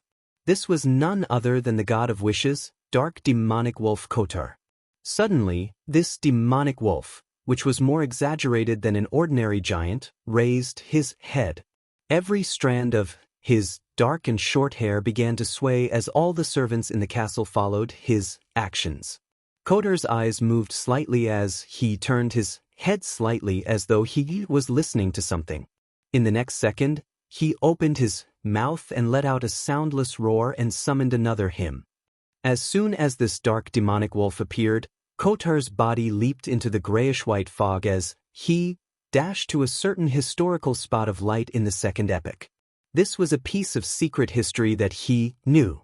In the real world, the dark demonic wolf's historical void projection made a wish in a tongue-twisting language. Then, with a flash of his figure, he directly moved to a mountain near the northern city of Noise. After making the necessary preparations, the God of Wishes allowed a strand of dark, short hair to fall off, turning into an illusory worm of spirit that expanded into the corresponding prayer point of light. With its help, Kotar saw who was praying to him. It was a young man wearing a strange hat and strange clothes. He stood beside a glass lantern and softly chanted the honorific name of the God of Wishes. The dark demonic wolf's huge, pitch-black pupils turned and saw that the young man was covered in a layer of grayish-white fog. There were some things that could not be seen clearly in the fog. As a sequence 2 angel of the seer pathway, this mythical creature could clearly sense that the fog was similar to the fog of history. It could sense a strong attraction force from something in the fog. Sapphira Castle? Having heard some matters from the ancient god, Phlegria, the king of demonic wolves, he instantly had a guess. Under this premise, he had many thoughts regarding the young man. Using Sapphira Castle to attract me and make me attack him on my own accord, and then confirming my location? This is a bait? Indeed, he's just a historical void projection. It's unknown which time fragment his true body is hiding in. It's unknown where the ambusher is hiding. Previously, Sapphira Castle clearly had an anomaly. I controlled myself and didn't attempt to search for the corresponding region or the clues that might be left behind. Why do they think I will fall for it? It's just an attempt, switching to another when it doesn't work? Or is there something wrong with this prayer? I've lived for thousands of years. After experiencing so many things, what kind of situation have I not seen? The best solution now is to ignore him and not spy on him. I'll just remember him. The dark demonic wolf quickly made a decision and planned to observe for a while longer before destroying that prayer point of light. At this moment, he saw the young man open his mouth again. The sun that is eternal, you are an inextinguishable light. You are the embodiment of order. The dark demonic wolf was somewhat puzzled as to what the young man was trying to do. In this forsaken land, praying to the other true deities was useless. In the next second, Klein once again chanted another deity's name, the Lord that created everything, the Lord who reigns behind the curtain of shadows, the degenerated nature of all living things. The dark demonic wolf's pupils dilated slightly. He was confused by the actions of the human in the prayer light. Before he could make any guesses, Klein muttered the third honorific name, the clock hand that tampers with time, the shadow that roams across fate, the embodiment of deceit and trickery. He's praying to Amon. The dark demonic wolf was already completely at a loss as to what the other party was up to. He instinctively felt that something was amiss and immediately wanted to wipe away the corresponding prayer point of light. Suddenly, he saw the young man lift his head and smile. He then took out a crystal monocle and put it on his right eye. In just one prayer, Klein's historical void projection had turned into blasphemer Amon's avatar. Almost at the same time, the dark demonic wolf felt the other party's gaze pass through the prayer light and land on him. Then, Amon looked past him, and into the fog of history where his true body was. Without any hesitation, he immediately destroyed the prayer light. As for his true body, he dispelled the gaze and removed the maintenance of the historical projection. In the fog of history, in the stacked city of old, Klein suddenly stood up. A scene surfaced in his mind. A few seconds before this scene took shape, he had severed the connection between his body and the historical void projection, doing so in order to avoid having Amon descent right beside him. The baffling actions that he had previously done were mainly to confuse the dark demonic wolf. He wanted him to continue observing after realizing that the supplicant wasn't the true body. This made him increase the time he spied on Sapphira Castle. In the end, he prayed to Amon, using the possible descent and influence of the god of deceit to hide the tracks of Sapphira Castle's reverse corruption of the dark demonic wolf. If Amon hadn't responded and merely watched by the sidelines, Klein would use the monocle he had prepared to deceive the dark demonic wolf. Chapter 1243. Hectic but not confused. Deep within a mountain range, in the ancient castle. As soon as dark demonic wolf Kotar returned from the fog of history, he instinctively removed all connections with the outside world. He was prepared to abandon this place and move elsewhere.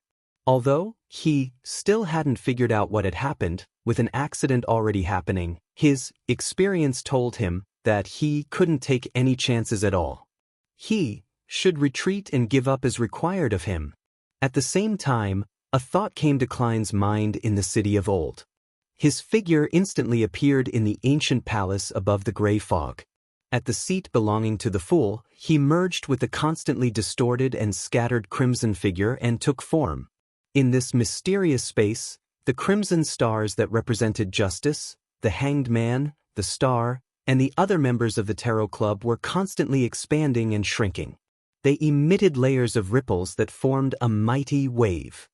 This was one of the preparations that Klein had made in advance. In the name of Gehrman Sparrow, he had used different reasons to get the members of the Tarot Club to pray to Mr. Fool one after another, asking this existence to pass a certain answer to Mr. World. As such, the crimson stars resonated, affecting Sapphira Castle in reverse, thus allowing it to summon the Fool to resolve the problem. This was one of the key factors that could help him escape from Amon's clutches. It could help him remove the need to take 4 steps counterclockwise and recite the incantations. He could directly enter Sapphira Castle without wasting any time. And in a battle at the level of angels, the difference a second makes would perhaps determine the difference in the outcome. To fight someone more powerful than him, Klein had to consider every detail.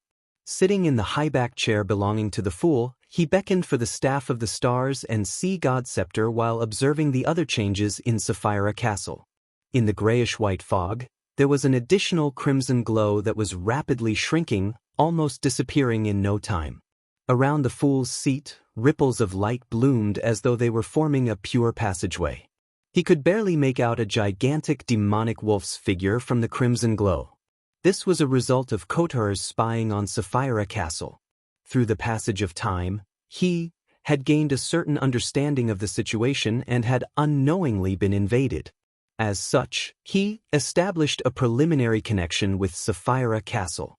Of course, as an angel and a god of wishes of the second epoch, he had the right level and ability to sever such a connection and get rid of the corresponding corruption. If Klein didn't make use of these 1 or 2 seconds, he would lose his lock on the dark demonic wolf. And at the side of the fool's seat, the rippling lights reflected the figure wearing a half-top hat and a long black trench coat, Gehrman Sparrow. On his right eye was a crystal monocle. It was unknown what loophole this blasphemer's avatar could use to slow down the rate at which Klein's historical void projection dissipated. Then, he used the subtle connection between Gehrman Sparrow, Klein's actual body, and Sapphira Castle in an attempt to invade the world above the gray fog from the special scene summoned by Sapphira Castle. As the halo spread out, Gehrman Sparrow's long and powerful palm pierced through the barrier and suddenly entered the ancient palace, as though it had opened an invisible door. Although Klein had already prepared for this and knew that it wouldn't be easy to get rid of Amon, he couldn't help but feel his scalp tingle when he saw this scene. He was afraid that in the next second he would grab a crystal monocle and put it on his right eye. This was something that had to be resolved in 1 or 2 seconds. Otherwise, the ownership of Sapphira Castle would be a question left in the air. Without any hesitation, distorted and transparent worms of spirit appeared on the surface of his skin. They quickly gathered together, forming another Klein. After catching the sea god scepter, Klein stirred the power of Sapphira Castle. With the augmentation of the layers of invisible waves, the blue gems lit up, causing violent bolts of lightning to form silver balls that rolled into the rippling light. Amidst the crackling sounds, the palm that pierced through Sapphira Castle instantly shattered and evaporated. The spherical lightning that was filled with destructive aura expanded outwards, descending into reality, enveloping the monocled Gehrman Sparrow. This historical void projection was only barely maintained with the use of loopholes, so it collapsed after suffering such a strike. He could only adjust the crystal monocle and shake his head in regret as he watched his figure rapidly fade away after being shattered by the electric bolts. As a small portion of the worms of spirit responded to Amon's prayer, Klein grabbed the staff of the stars with his actual body. He held the staff embedded with many gems and aimed the Grade 0 sealed artifact at the rapidly shrinking crimson light. At the same time, a scene appeared in his mind. The rubies, emeralds, sapphires, and pearls on the staff of the stars lit up one after another. The sound of a distant bell seemed to have transcended an infinite amount of time as it echoed within the grayish-white fog, reverberating within the crimson light. The pitch-black darkness in front of dark demonic wolf Kotar suddenly faded, revealing a huge stone wall clock. The wall clock was ancient and mottled, and its surface was grayish-white and bluish-black, split into 12 segments. Each segment had different symbols that represented the different times of the day. At the core of the wall clock, 3 needles seemed to be formed from worms of time of 3 different lengths, short, medium, and long, were filled with a feeling that time had left its mark on. This was a beyonder power from Angel of Time, Thun. Using the Staff of the Stars, Klein had made it appear again. Normally speaking, a beyonder power at this level wasn't something that could be understood by just witnessing once or twice. It wasn't so easy to record it, but Klein wasn't fighting alone. During this period of time, he had made use of Miss Magician's summoning to return to Backlund frequently. He went to the Star Leonard to chat directly with Pallas Zoroast, and he gained a deeper understanding of the corresponding mysticism knowledge and supernatural details. Although Pallas had already dropped to the Sequence 2 level and was unable to use the powers of the time domain, his experience and knowledge remained. On the ancient and mysterious stone wall clock, the second hand suddenly jerked, causing everything around dark demonic wolf Kotar to slow down. Even the deep darkness seemed to freeze. This miracle invoker, who was just about to completely cut off contact with the outside world and distance himself from where he was by granting his own wish, suddenly froze on the spot. There was a brief moment of him being fixed in place. There was no doubt that there was a huge gap in power between the original Beyonder powers and those replicated by the Staff of the Stars. However, for Klein, the effect was already enough. The moment he saw the dark demonic wolf being affected by the ancient wall clock, he immediately dropped the Staff of the Stars and made the worm of spirit he had just separated from his body to fly back into his body. With a thought, he returned to the City of Oil before the first epoch. Then, he appeared in the dark desolate plains with the lantern that emitted a faint yellow glow. His right hand extended forward and successfully pulled out a projection of the Staff of the Stars. This method could effectively increase the success rate of summoning the Staff of the Stars, but it would clearly reduce the might of this Grade 0 sealed artifact. After all, he was summoning a historical projection of a historical projection. Of course, as it was a race against time, making such a choice was very easy. Klein didn't enter the fog of history again. He reached out to grab his shoulder, and he used dream divination to outline the feedback he received from using Sapphira Castle to reverse corrupt the dark demonic wolf. In the dark, unlit hall in the ancient castle, the mountain-like demonic wolf stood up. Quickly filling in the details, Klein slightly adjusted the details according to the scene of his frozen target. On the black staff, the corresponding gems lit up. In his mind, the scene that resembled an oil painting suddenly swelled up, interweaving with reality, making it impossible to separate from each other. He descended into that ancient castle's dark hall, landing in front of dark demonic wolf Kotar, who had just raised his body with his 8 legs. He had finally officially met the god of wishes that had been living since the second epoch. Without any hesitation, Klein took the opportunity of the dark demonic wolf having just escaped the influence of the ancient wall clock. As he dispelled the historical void projection, he took out an iron cigar case from his pocket and opened it. Inside the cigar case, there was a lone gold coin. Its surface flashed, reflecting Rionette Tynker, who was wearing a dark and complicated long dress and holding 4 blonde, red-eyed heads. One of the preparations Klein made was to use the method that he had used to bring around Admiral of Blood Seigneur. This allowed him to bring Miss Messenger to the forsaken land of the gods. Rionette Tynker was no doubt a wraith. Furthermore, she was an even more powerful wraith. She could also possess the smooth surface of a gold coin. In addition, she was a spirit world creature and was intrinsically a spirit. She could enter the world above the gray fog and descend upon the forsaken land of the gods just like Justice Audrey. Based on this condition, in order to not expose the secret within Sapphira Castle and not expose the fool's true identity, he first made Miss Messenger possess the gold coin before using the iron cigar case to seal it. Then he sacrificed the item to the gray fog before bringing it to the forsaken land of the gods through a bestowment ritual. Of course, the prerequisite for these actions was that Klein had the level and strength of a Sequence 2 angel in Sapphira Castle. Even if something went wrong with Rionette Tynker, he could still handle it. As for Rionette Tynker, she happily agreed to this matter because Gehrman Sparrow had just helped her retrieve a portion of her body. Silently, Miss Messenger left the gold coin and occupied the pitch-black pupil of the dark demonic wolf's eyes. Wraith's Possession.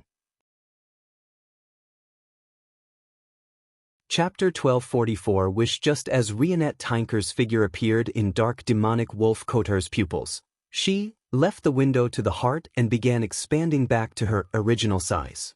This meant that her Wraith's Possession attempt had failed. The dark demonic wolf's body rapidly shrunk and thinned as he madly absorbed the light around him, becoming a translucent black velvet curtain. This was an item that Klein had seen via dream divination. It was ejected from the grayish-white fog and had landed in the hands of the dark demonic wolf. It was suspected to contain the sequence one attendant of mysteries beyonder characteristic of the seer pathway. At this moment, dark demonic wolf Koter had borrowed some of the powers of the curtain to dodge Rionette Tinker's wraith's possession at the critical moment via some unknown means, effectively avoiding the subsequent series of control. The curtain was stowed away after he used it, allowing the dark demonic wolf with his dark, short fur to appear in a spot that was originally empty. Rionette Tinker wasn't surprised by the failure. Taking advantage of this opportunity, a golden-haired, red-eyed head in her hand spat out a rectangular, diamond-like charm. The other three heads used ancient Hermes, Jotun, and Elvish to say a word, yesterday. The rectangular diamond-like charm was instantly engulfed in transparent flames as it fused with the void. Rionette Tinker's body swelled as the four blonde, red-eyed heads flew up and landed on her empty neck, stacked upon one another. In the blink of an eye, Miss Messenger had transformed into a huge doll that could almost break through the dark demonic wolf's castle. She was wearing a black Gothic dress with countless mysterious symbols and sinister vines. Her eyes were blood-red and she exuded an aura that no human should possess.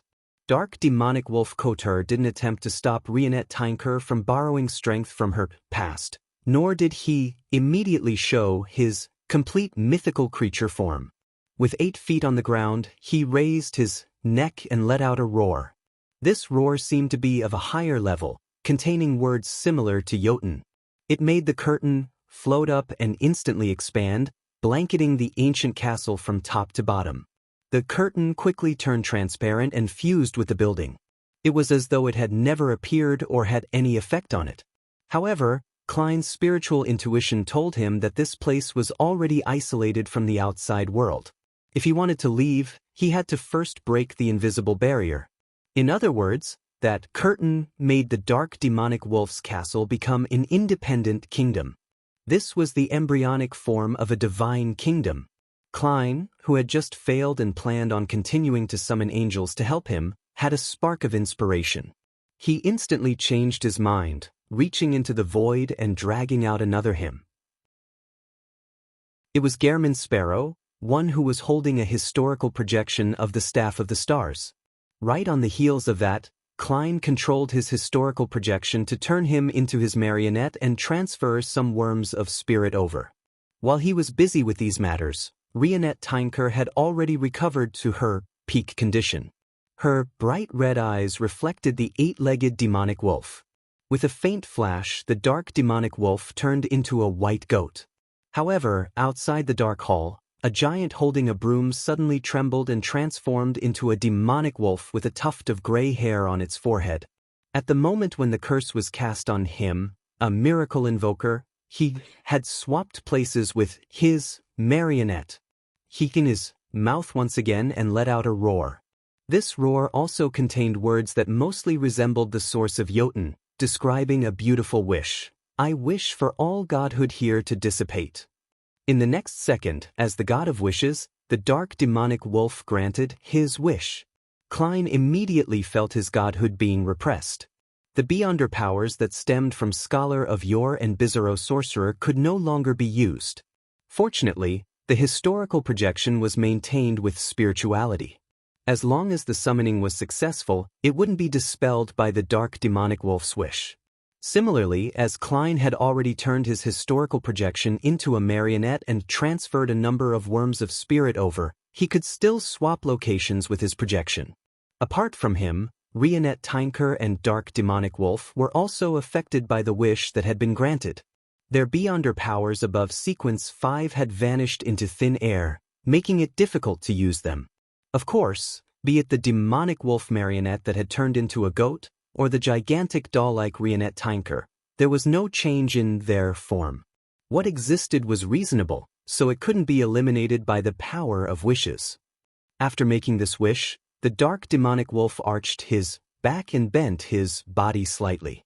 It looked like he was about to engage in a battle with Klein and Rionette Tinker. At that moment, his mountain-like body was about the size of the castle-like doll. He looked down coldly at Klein, capable of crushing him with a single swipe of his claw. In addition, the castle had many marionettes rushing over. They consisted of giants, elves, vampires, humans, and deformed monsters. Only a number of them were at sequence 5, but now, they had Kotar's worms of spirit in their bodies. In other words, in this special environment, all of them were at sequence 5. After the dissipation of godhood, in this independent kingdom, dark demonic wolf Kotar's advantage became obvious. More than 100 sequence 5s were besieging 2 sequence 5s. Furthermore, the dark demonic wolf was itself a mutant. Even if he couldn't reveal any godhood, his massive size and terrifying strength made him adept at combat. He wasn't on the same level as a weak human like marionettist Klein. At this moment, the body of Rionette Tynker, who was dressed in a black gothic dress that twined with sinister vines, suddenly turned incorporeal. First, she reflected on a floor-to-ceiling window, then it jumped into the pitch-black pupils of the dark demonic wolf. She had once again attempted Wraith's possession. However, dark demonic wolf Kotar swapped locations with another marionette in a timely fashion, preventing Rionette Tynker from successfully possessing his body. Rionette Tynker wasn't discouraged as she continued using mediums such as glass windows, chandeliers, and eyeballs to jump through the different marionettes in pursuit of the real dark demonic wolf. As for the dark demonic wolf, he relied on his numerous marionettes and had the advantage of copious numbers of worms of spirit. He swapped between different marionettes without any pause to avoid being forcibly possessed by the ancient bane. Amidst the two angels' silent conflict, a large number of the dark demonic wolf's marionettes had surrounded the two Kleins. Beyond her powers like a vampire's abyss shackles, a giant's hurricane of light, an elf's wind binding, and a human's psychic piercing and holy light summoning inundated their targets. They controlled, weakened, attacked, and purified Klein, acting with great rapport. Klein was only able to dodge a portion of the attacks before being drowned by the attacks. Plasma exploded as the light blasted out. Klein's staff of the stars holding figure quickly outlined itself to the side. At that critical moment, he had exchanged spots with his marionette in time. He imagined his traveling powers and had used the staff of the stars to complete the teleportation. In this special scenario, this was essentially a release of recorded powers. After dodging this round of attacks, Klein discovered that a marionette was controlling his spirit body threads before he could catch his breath. At the same time, a human marionette reached out his right hand under the influence of the dark demonic wolf and aimed at the miracle invoker's actual body. In the next second, the dark demonic wolf and another marionette switched positions. As for the marionette, it was possessed by Rionette Tynker. This way, the human marionette's right hand was targeted at Rionette Tynker. The marionette's palm clenched tightly as his wrist spun half a circle, stealing away the target's subsequent thoughts. Right on the heels of that, he jumped and pounced on an ally. Rionette Tynker was momentarily rooted to the ground. When the dark demonic wolf saw this, he immediately got several marionettes to spread open their arms and summon pure pillars of cleansing flames to surround them. In the holy light, Wraith Rionette Tynker's body first began to melt. Following that, using mirror jump, she moved to a glass window situated high above the castle to avoid the subsequent purification. In just a few seconds, she and Klein inevitably fell into a perilous situation. The restricted environment, being on his home ground, and his trait as the god of wishes had magnified dark demonic wolf Kotar advantage to the extreme. If it were any other scholar of yore, there was only one problem he needed to consider: how to rely on Rionette Tynker to escape, but Klein had his trump card. Just as he pulled back his spirit body threads, he didn't hesitate to stir the powers of Sapphira Castle. This trait of his wasn't suppressed by the dark demonic wolf's wish. This was something even the forsaken land of the gods couldn't screen. In midair, grayish-white fog appeared. The ancient palace above the spirit world appeared faint. Its appearance brought with it slight tremors. A certain power followed the connection and shook the demonic wolf's castle, causing the translucent black velvet curtain to jolt out of place a little, allowing the independent kingdom to intersect with reality. Seizing this opportunity, Klein opened his mouth and shouted out a name in Jotun, Leodero. Boom, boom, boom. Thousands of thick silver lightning bolts descended from the sky, smiting dark demonic wolf Kotar's castle. The area transformed into a lightning forest that emitted a strong destructive aura. Chapter 1245 Help available even without summoning help. Boom, boom, boom. The bolts of silver lightning that were as thick as an anaconda struck the translucent black velvet curtain. It shook violently as it distorted. Taking advantage of this opening, Rionette Tinker's figure, which was reflected on the castle's glass, jumped back into Klein's pocket and returned to the surface of the gold coin in the iron cigar case. The prepared Klein raised his right arm and calmly aimed the staff of the stars at the floor tiles in the hall. A scene surfaced in his mind. It represented one of the beyonder powers of a druid. The ground beneath his feet instantly softened, turning into a marsh. It made his body sink like it had fallen into a sea. Underground slink. Boom. The translucent black velvet curtain could no longer withstand the cleansing from the lightning storm the moment the marsh solidified. It curled into a ball and fell back into the castle. No longer restricted, the few thousand thick bolts of lightning rained down the ancient castle. A tower collapsed and the hall was left in shambles. One marionette after another burst into ephemeral illusions under the pricking of such a lightning strike. They were instantly charred black and reduced to ashes. When the silver light that illuminated the entire mountain range subsided, dark demonic wolf Kotar's castle was in ruins. Many spots were burning with red flames. Klein immediately emerged from the bottom of a deep pit and saw that the demonic wolf, covered in dark and short fur, had performed the same action.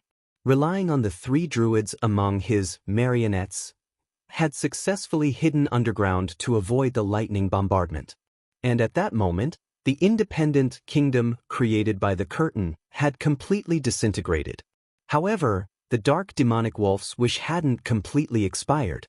The return of godhood still needed some time.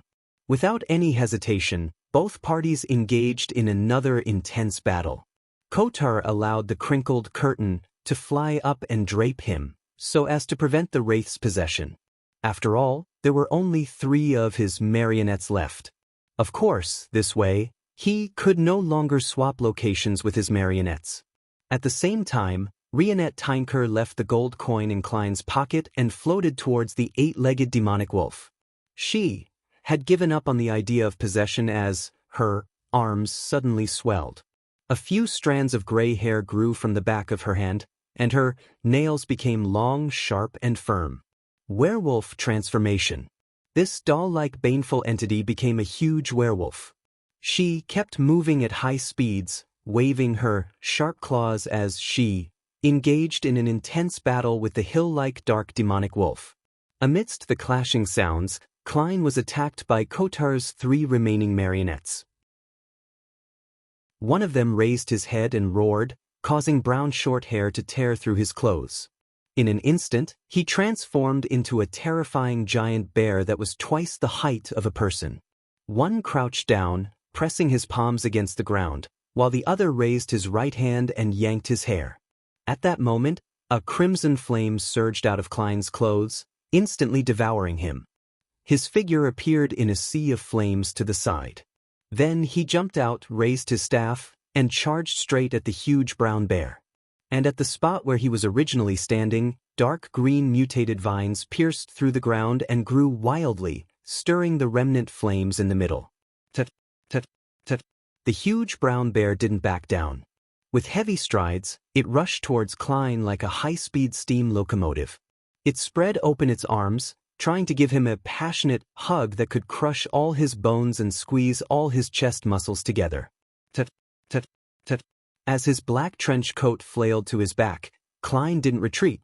He was about to collide with the huge brown bear. Suddenly, he kicked his left foot and twisted his waist. He forcefully jumped up and flew past the brown bear diagonally.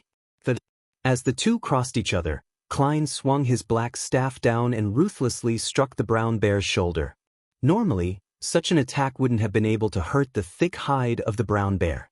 However, with the Staff of the Stars, the physical attack would lead to random abnormal changes or strange effects.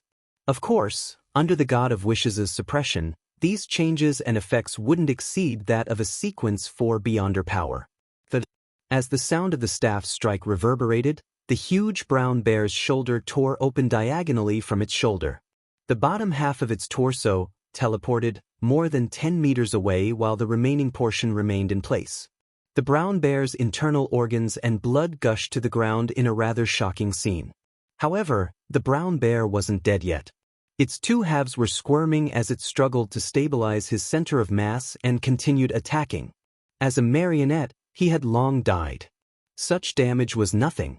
At this moment, Klein had already jumped behind the brown bear, his feet stepping on the ground. Another wave of scarlet flames surged out, drowning his figure. A flame that was about to be extinguished rose up as Klein leaped out and arrived close to the marionette, which had both hands on the ground. With his silk top hat, he ran past the marionette without turning his head as he swung the staff to the side. The marionette's body burst into golden flames as his figure instantly vanished. A flame surged into the sky as the marionette jumped down. However, the golden flames didn't extinguish, quickly burning him to ashes. Without even looking over, Klein had already rushed in front of the marionette that was yanking his hair. The marionette immediately threw out the hair in his hand. These strands of hair began to burn as they emitted black gases, sounding alarms to Klein's spirituality senses. Poison! An unknown poison! With a creak, he forcefully stopped using his ability as a clown. Using the inertia of his body, he extended his black staff. All sorts of thoughts rapidly reformed in his mind, quickly forming a scene. Before this operation, Klein had requested Miss Justice's help to hypnotize him. It made his brain unable to form scenes when he subconsciously thought of one. There would only be a single thought resonating in his mind, and he had to take the initiative to control it to construct the scene.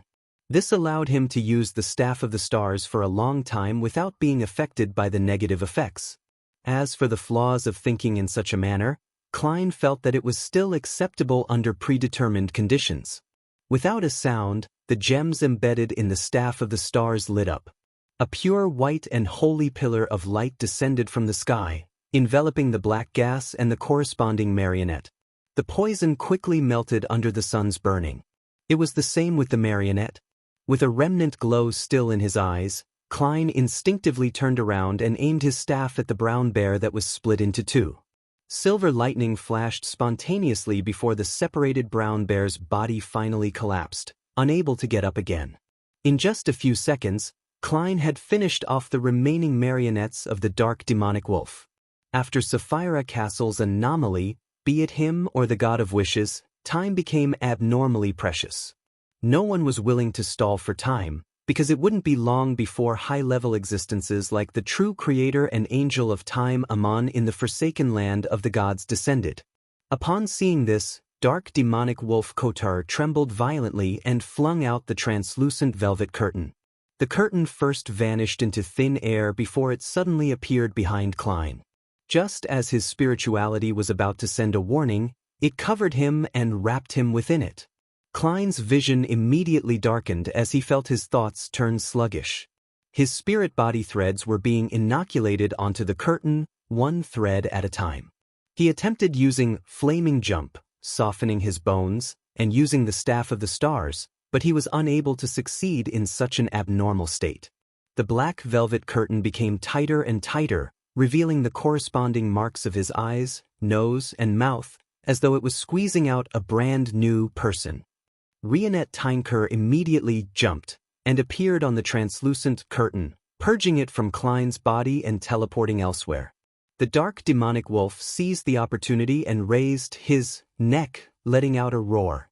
The curtain stood up, as if it had become a cloak draped over an invisible person's body. A terrifying suction force was born, causing the spirit body threads of Rionette Tynker and Klein to uncontrollably float over. If they didn't have the corresponding beyonder powers, their spirit body threads would have merged into the cloak, in just 3 to 4 seconds, while they would become its marionettes. Fortunately, Klein was a marionettist himself. He immediately focused his attention and controlled his and Miss Messenger's spirit body threads. He followed the method that he learned from Zaradul, allowing them to circle around him and return to their original positions, forming loops. The dark demonic wolf spat out a gas ball, sending it flying towards Klein like a cannonball. As he was focused on controlling his and Miss Messenger's spirit body threads, Klein could barely duck. Just as he was about to be struck, Rionette Tynker floated over and stood in front of him. Boom! Rionette Tynker's blonde hair scattered as the evil vines wrapped around her body broke apart. The dark demonic wolf's follow-up actions were one smooth continuous series of actions. Taking advantage of the moment when the curtain was desperately pulling at its target's spirit body threads, he launched repeated attacks on Klein, forcing Rionette Tynker to block them. It caused the tough ancient Bane to tremble under the attack of his claws, air blobs, and flaming attacks. More and more wounds appeared, making it look like she could not last any longer. At this critical moment, as Klein controlled the spirit body threads to resist the attraction of the curtain, he reached into his pocket and took out another iron cigar case. The seal was removed and the box was opened. Inside, there was also a gold coin lying quietly. There was also a wraith on the surface of the gold coin. This was a blurry female wraith, a true undying creature, and not a wraith from the mutant pathway. It was the strongest trump card that Klein had prepared. Previously, because he was inside the isolated kingdom that wasn't connected to the outside world. He was afraid that he wouldn't be able to obtain the desired effect. Only when the curtain targeted him and Miss Messenger did he feel that the opportunity was here. As the box was opened, the wraith suddenly jumped onto the surface of a glass fragment. On it were nearly illusory black tubes that extended into infinity, connecting to the unknown. This was the symbol of artificial death. And artificial death was equivalent to the Evernight Goddess. This trump card of his was the reenactment of the time when the Evernight Goddess had used God of Glory Bladal's corpse to foil Amon's attempt to snatch Sapphira Castle. For this, he deliberately found a wraith-like monster in the forsaken land of the gods and imprisoned it, placing it together with the artificial death project's white feathers he summoned from the fog of history. Through his repeated experiments and prayers during his specific trips to Backlund, this wraith had finally established a certain connection with artificial death, allowing the Evernight Goddess to use this opportunity to exert a rather low level of influence. Chapter 1246 Following his true feelings, Cowardice. The dark demonic wolf that was attacking Rionette Tynker seemed to sense something. He slowed down and turned to look at the wraith that had just appeared. His pupils, which already occupied 2/3 of his eyes, had suddenly dilated, as if he caught scent of a familiar but dangerous aura. In the blink of an eye, the wraith raised her arms. The power of wishes in the surrounding area rapidly diminished at an accelerated rate. Godhood began to return, having reached the level of Sequence 4. Under the soil beneath the dark demonic wolf's feet, pale white and illusory arms emerged. They were densely packed like a forest, grabbing onto Kotar's 8 legs, making this miracle invoker feel like he had fallen into a cold and dead silence. He was temporarily unable to break free. Using this opportunity, Rionette Tynker, who had turned sluggish due to her controlled spirit body threads, turned illusory as she vanished. In the pitch-black pupils of the dark demonic wolf, the blonde Miss Messenger in a dark and complicated long dress that was wrapped with vines suddenly phased into existence and completed the possession process. The actions of the god of wishes instantly stiffened, as if he had degraded from a living creature to a marionette. He attempted to influence Rionette Tynker's spirit body threads, so as to resist the wraith's possession. However, from time to time, he would be interrupted by the pale white arms created by the female wraith. Success eluded him. Klein maintained the looping of their spirit body threads as he slowly raised the staff of the stars, aiming it at the black velvet curtain that had turned into a cloak. He then constructed a scene in his mind. The surrounding darkness suddenly flowed, as if it contained an unimaginable secret. Bit by bit, illusory candles lit up in such an environment, illuminating a long table laid out with flesh and blood. On the two sides of the long table, three extremely blurry figures were holding up the flesh and blood, ravenously devouring them. In the next second, the three figures turned their heads simultaneously and cast their gazes at the translucent black velvet curtain.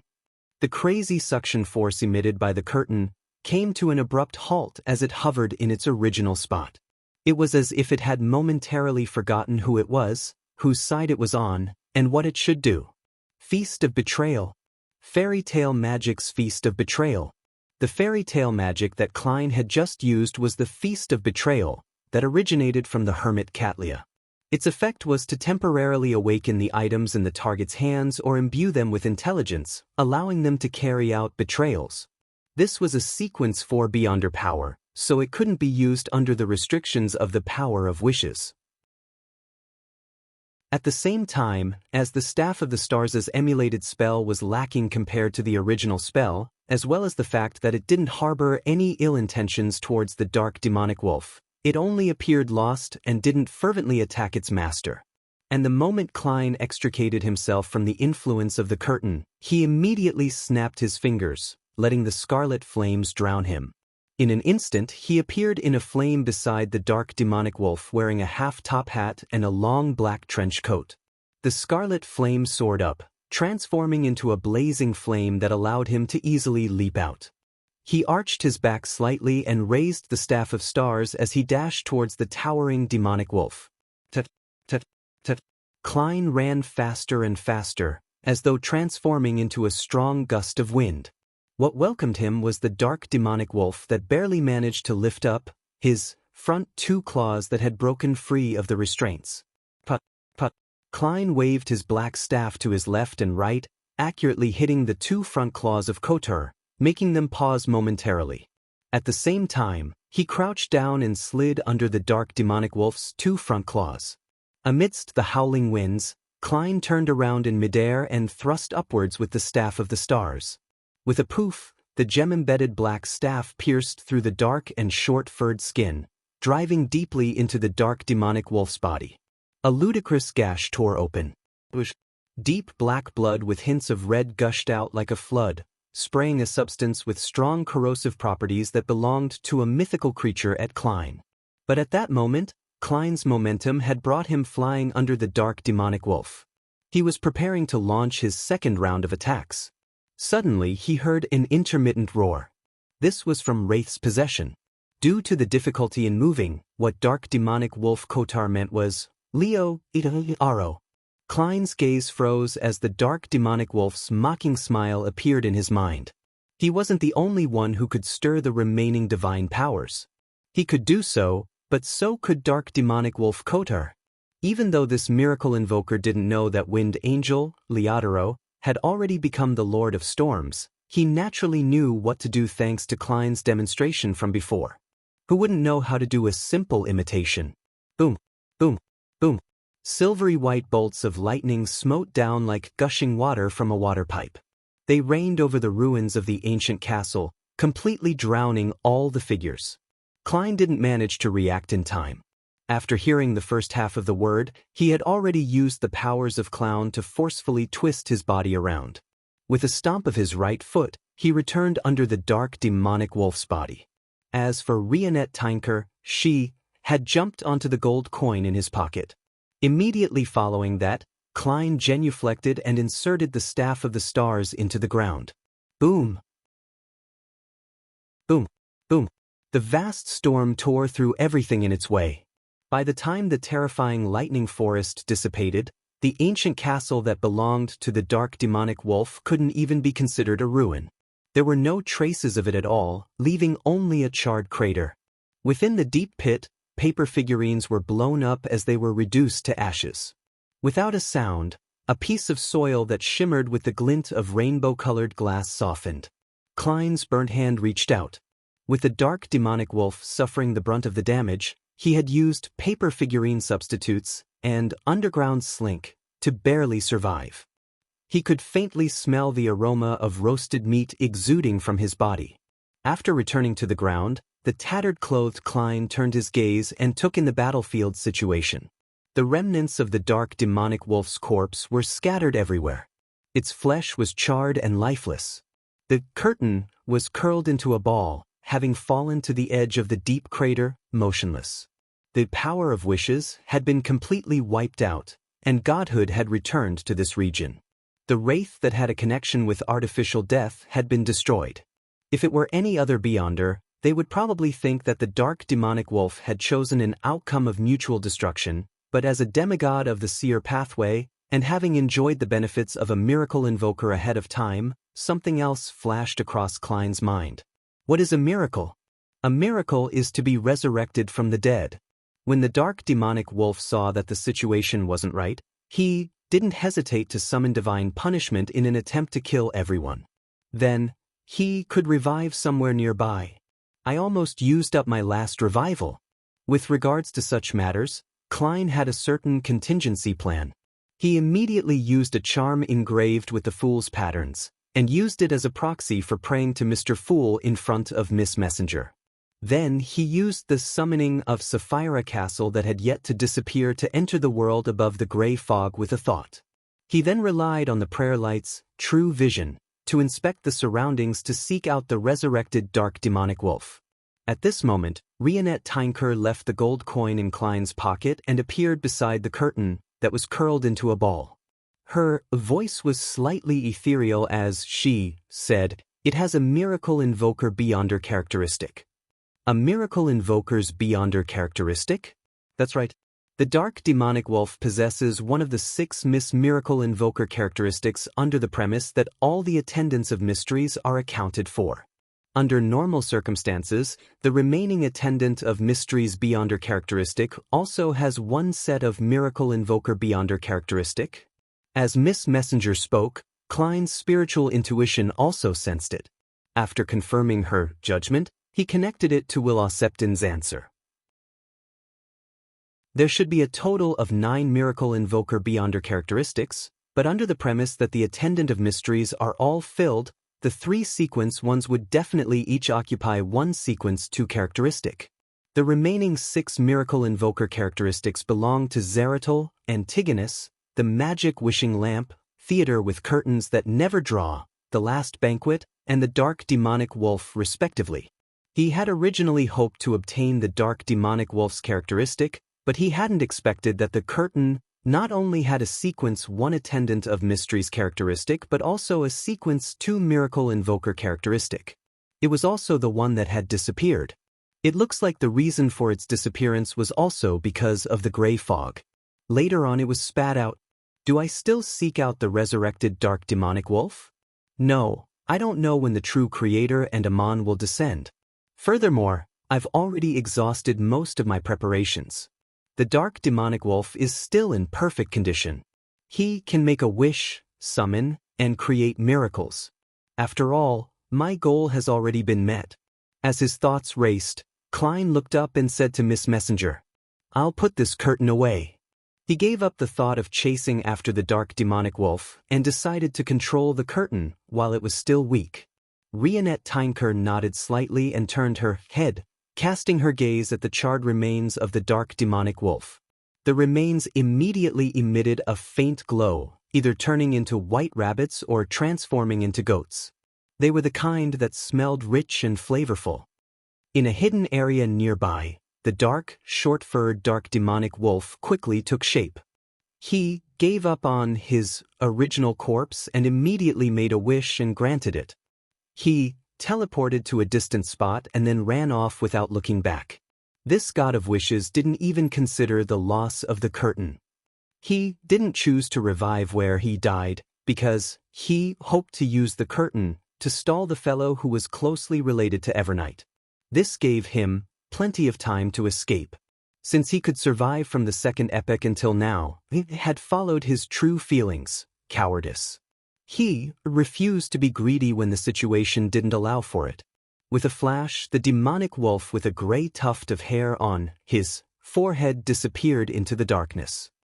Klein didn't stop Miss Messenger from venting her anger. As he approached the curtain, he sighed inwardly, An angel is really hard to kill. It's especially so for the seer pathway.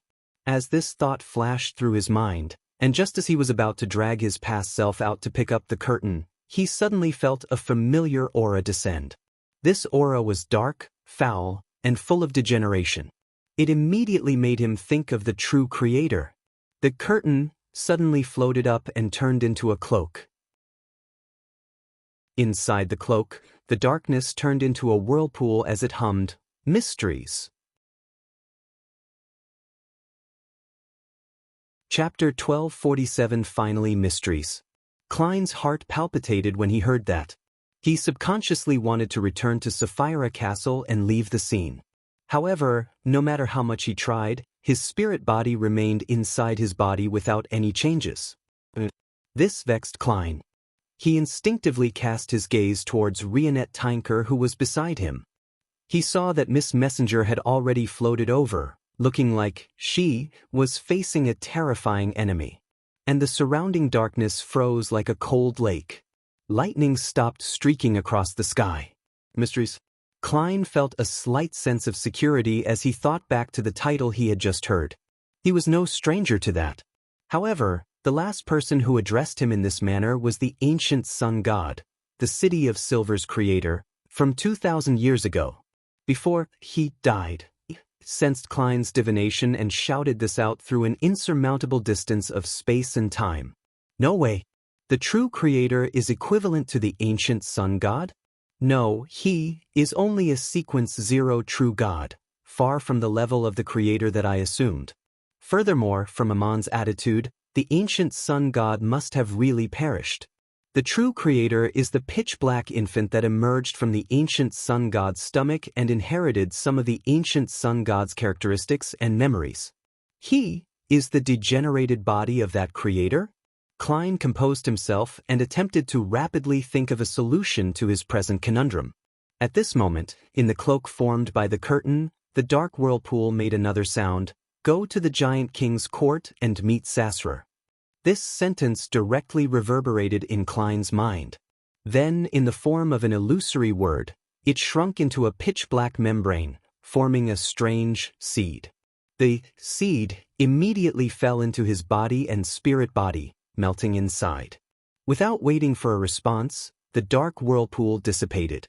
The cloak formed by the curtain lost its support and fell back onto the ground. The true creator's consciousness that descended had corroded a portion of my spirit body and some of my physical body.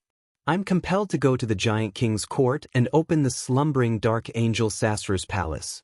This is a matter that many deities are paying attention to. After watching for a long time, the true creator has finally found an opportunity to force me to do it. Klein looked around and summoned his past self, picking up the curtain. Then, he said to Miss Messenger without hesitation, "Let's leave immediately." The true creator had already sent a sliver of his will over. Would Amon still be far away? In addition, Klein also tried to seize the opportunity to enter the world above the gray fog, hoping to use the power of Sapphira Castle to remove the corrosive influences that plagued him. All right. Rionette Tinker nodded, allowing the numerous Beyonder characteristics left behind in the crater to fly over and be contained within her. According to their prior agreement, other than the spoils of war that involved the high sequences of the seer pathway, half of them would go to her, with her having the priority to choose. After all, Klein had also received some of the spoils back when dealing with Shaman King Klarman. As for the remaining half of the spoils, Klein planned on offering it to the Evernight goddess as a form of gratitude. Regardless of whether the deity needed it or not, he still needed to do the necessary procedures. He had to express his gratitude when needed. After clearing the battlefield, Rionette Tinker entered the iron cigar case in Klein's pocket and possessed the gold coin surface. Klein didn't immediately seal her. Holding the Staff of the Stars, he conjured a scene in his mind. That was one of the scenes he had memorized during his inspection of the terrain. As the gems flashed, his figure disappeared from the crater as he teleported far away. A few seconds later, the air there fluctuated as a tiny creature that was difficult to see with the naked eye crawled out. The creature rapidly expanded, turning into Amon, who wore a pointed hat and classic black robe. The corners of Amon's mouth curled up as he adjusted the monocle on his right eye and chuckled. Someone is finally opening that door. After 2 rounds of teleportation, Klein took out the iron cigar case that Miss Messenger was hiding in and used the Staff of the Stars to create several layers of seals, the kind that would be removed the moment he touched it.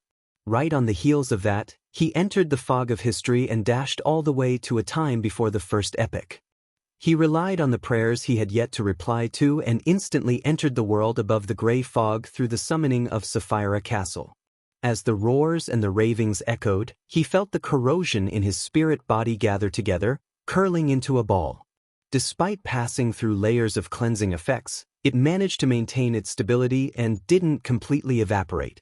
Is this the power and level of a true deity? Yes, and it's a true deity who wields the domain of degeneration. Sitting in the seat belonging to the fool, Klein frowned slightly as he observed his state.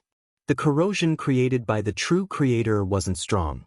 If they were to leave the protection of Klein's spirit body, they wouldn't be able to last long above the gray fog. This was also the main reason why he had made the judgment and dared to directly enter Sapphira Castle.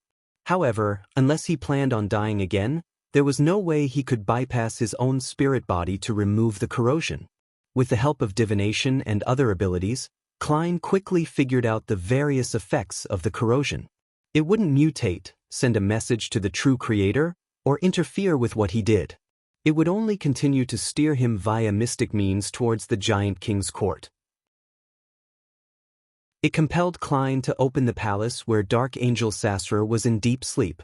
It's partly in the mind and also at the level of fate.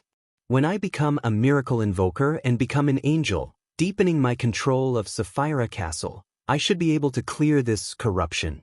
However, if I want to become a miracle invoker and become an angel, I have to go to the Giant King's court and open the door to that palace, helping the City of Silver find a way to leave the forsaken land of the gods. As Klein thought, he revealed a wry smile. Fortunately, this was something he was prepared to do, and it didn't burden him further.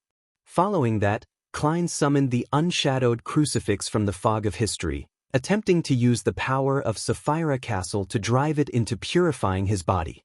Unfortunately, part of his body was also merged together with the corrosion, preventing him from completely cleansing it. This also made him truly understand how terrifying Sequence 0 was. I can't just pray to an evil god like the true creator unless I'm in a hopeless situation. Klein shook his head and returned to the real world before sacrificing the curtain above the gray fog. It does indeed contain the Beyonder characteristic of an attendant of mysteries, as well as a miracle invoker's Beyonder characteristic. There's even Scholar of Yore and Bizarro sorcerer characteristics. It has a rather high level. The power I can use from Sapphira Castle at present isn't able to directly shatter it. However, this place seems to be at the highest level of the seer pathway, so it can effectively suppress it. Through the accumulation of time, I should be able to slowly separate it. The first to be separated should be the Attendant of Mysteries characteristic. The rest can be used to concoct a potion directly. It doesn't have any living characteristics. The one that was summoned just now has already disappeared. With the translucent black velvet curtain in hand, he looked at it for a while.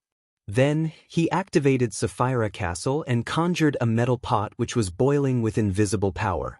After staring at it for a few seconds, he threw the curtain into the metal pot and pressed down with layers of seals onto the pot's lid. In about 3 to 4 days, the Attendant of Mysteries Beyonder characteristic would separate. The supplementary ingredients could be thrown into what remained, and it would then be a miracle invoker potion, one that included the characteristics from sequence 9 to 2. Looking around, he raised his right hand and took a piece of paper from the junk pile. This was one of his other preparations. He had spent a large amount of time in advance and had failed time and time again to successfully summon 0-08. Using this quill, he wrote down what reasonable reactions Dark Demonic Wolf would have. This was to prevent the other party from reacting in unexpected ways from the very beginning, causing his plans to fail. With the cooperation of this short script, the Dark Demonic Wolf had been attracted by Klein's strange behavior. Therefore, it was very reasonable that he didn't extinguish the prayer light immediately. Similarly, without knowing how many enemies or what strength the other party had, the dark demonic wolf didn't flee in a hurry. Instead, he created a complete independent kingdom, isolating it from any possible reinforcements. It was a very reasonable reaction. With a flick of his wrist, Klein burned the piece of paper, then he hurriedly sacrificed the sealed iron cigar case to Sapphira Castle. He then responded to Miss Magician's prayer and relayed the world's message. Furs didn't dare to delay any further. She immediately got up and used her recording beyond her powers to grab at the area ahead, dragging out Gehrman Sparrow from history. With that, Klein teleported to the empty room in a nearby hotel. He set up a ritual and brought the iron cigar case back to reality, releasing Rionette Tinker. After thanking Miss Messenger and watching her take away half of the Beyonder characteristics, he changed the ritual and began to perform a sacrifice to the Evernight goddess. At the end of the ritual, he prayed with anticipation, "I pray for a hint on how to purify the corrosive influences in my body." In his opinion, at present, only an existence at the level of the Evernight goddess could deal with the corrosion provided by the true creator. If the goddess agreed to it, Klein planned to descend in a way that would allow his actual spirit to return to Backlund and receive purification. As for removing the part of his body that had been corroded, he hadn't thought of a solution yet. As he said that, a ball of darkness enveloped the altar. When the darkness vanished, all the Beyonder characteristics disappeared. Apart from that, there were no other hints. It looks like I can only rely on myself. Klein wasn't depressed. He raised his right hand and tapped his chest 4 times, drawing the crimson moon. Praise the lady! His gratitude was very sincere. After all, he had received a lot of help. After dealing with the subsequent matters, his historical projection vanished and he returned to the forsaken land of the gods in person. He held the lantern he had pulled out from the past, and he looked at the silent and desolate plains under the dim yellow light. He felt much more relaxed and couldn't help but sigh. Finally. Chapter 1248 8,000 Years of Waiting in the Primitive Forest outside Byam City of the Rorsted Archipelago. The leaders of the resistance gathered in a mountain cave as they looked respectfully at the sea gods blessed. He was wearing a black cloak, his brows were yellow, and his blue eyes were dark blue. Lord Danitz, this is an opportunity, a bald man in a wheelchair with a green beard, Kalat, said in excitement.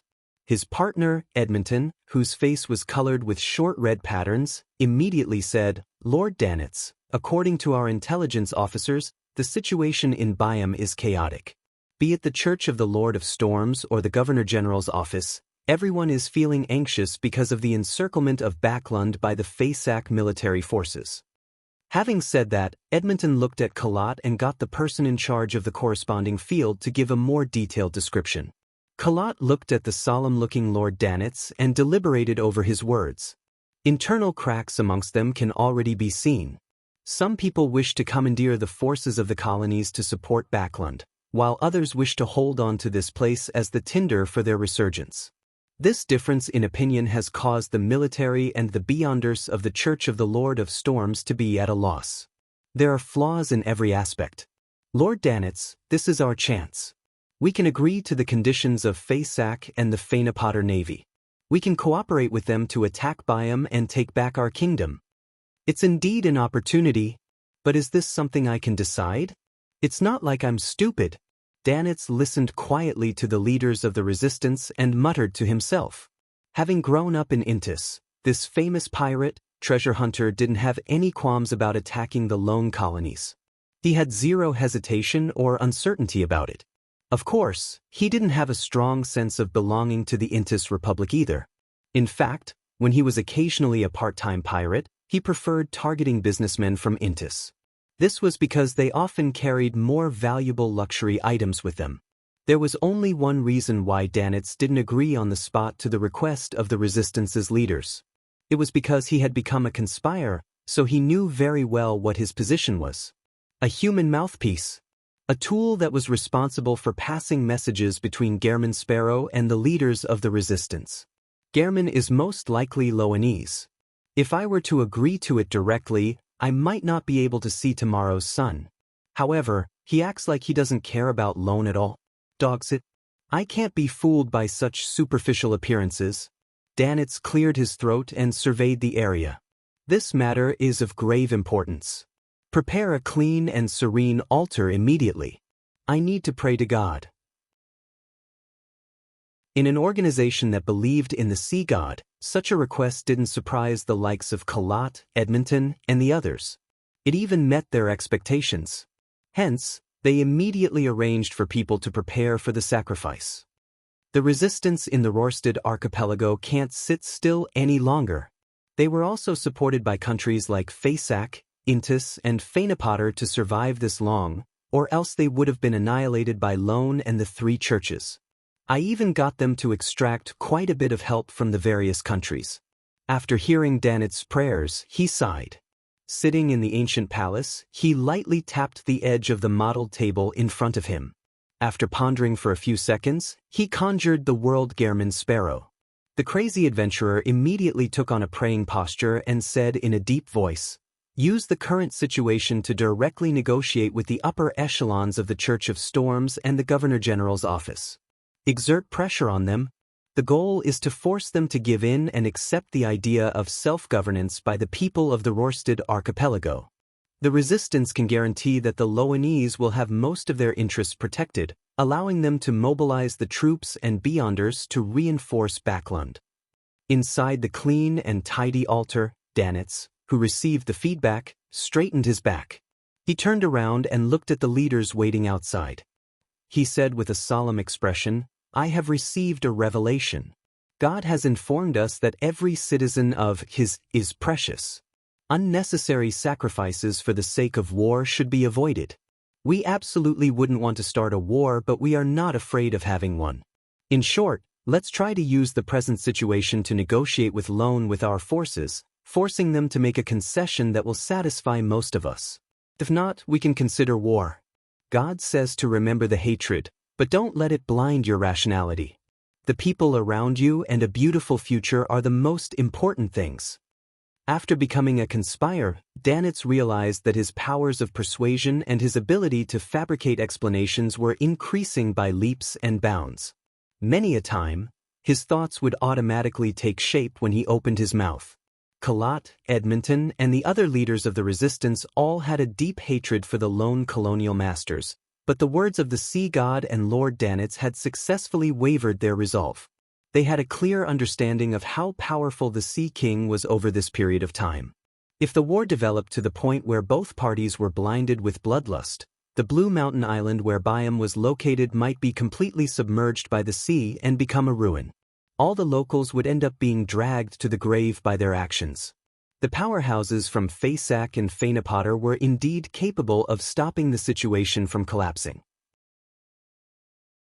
However, how much power could they divert to this peripheral battlefield in the Rørsted archipelago? As for them, Kalat and the other leaders of the resistance didn't trust them much. They believed that these fellows were no different from the Loanese. They were all bandits from the northern continent and could rip off their masks at any time to become the new colonial masters. After a moment of silence, Kalat, who was sitting in a wheelchair, looked at the man in a black cloak on the altar and said, "Lord Danitz, we are willing to work hard for peace." He paused for a moment before saying, "According to the intel, the one who has the final say in the Rørsted archipelago is Sea King John Cotman. It's best if we negotiate with him directly." Danitz nodded slightly and said, "That's exactly what I was thinking. We need to send someone to represent us and enter Byam to face John Cotman." Just as he was about to ask who was willing to go, he suddenly noticed that the gazes of Kalat, Edmonton, and the others were all on his face. It was as though they were saying that the blessed of sea god, the Intis pirate who had a relatively extraordinary status, was the most suitable candidate. "Dogs it." Danitz cursed silently as he looked at the crowd and quickly thought of something. "Yes, this is an honor, and it also contains extreme danger. I know that some of you are filled with the spirit of sacrifice and want to make the necessary contributions. How about this? Let's draw lots to decide. This is the fairest way." "I have no objections." Collat and company didn't hesitate to give an answer. A few minutes later, Danitz looked at the card in his hand as his facial muscles twitched. City of Silver, at the top of the spire, in the chief's room. Colin Iliad cast his gaze at Derek Berg, who appeared less physically developed when placed in contrast to his surroundings. Are you ready? With the leg bone-like object in his hand, Derek held the ghostly blue thunder god's roar, which was wrapped in lightning bolts, and nodded heavily. Ready and good to go. He didn't act like a beyonder from the sun domain, but more like a berserk warrior. With white hair and an old scar on his face, Colin Iliad immediately shifted his gaze and looked at Lovia. Are you ready? Lovia, who had a head of silvery gray hair and a pair of light gray eyes, no longer wore the usual black robe with purple stripes. Instead, she wore a set of black armor. She nodded her head indiscernibly and said, Ready. Demon Hunter Colin, who had become a Silver Knight, cast his gaze on the others in the room and asked if they were ready.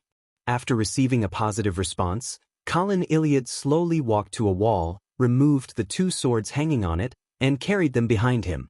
Let's set off. The City of Silver chief gave the order in a concise manner.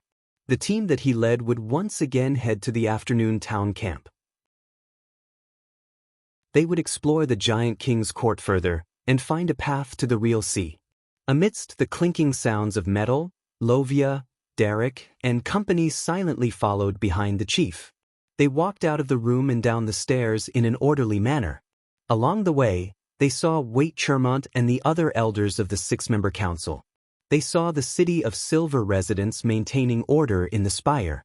These people were either leaning on a railing or waiting at the staircase. Their expressions were abnormally solemn, as though they were sending off the team that was carrying hope. No one spoke. The entire place was silent, but when Colin Iliad and the others passed by, the City of Silver residents raised their right arm and clenched their fists. Amidst the sound of this action, Colin and the other members of the expedition team left the spire and hit the road.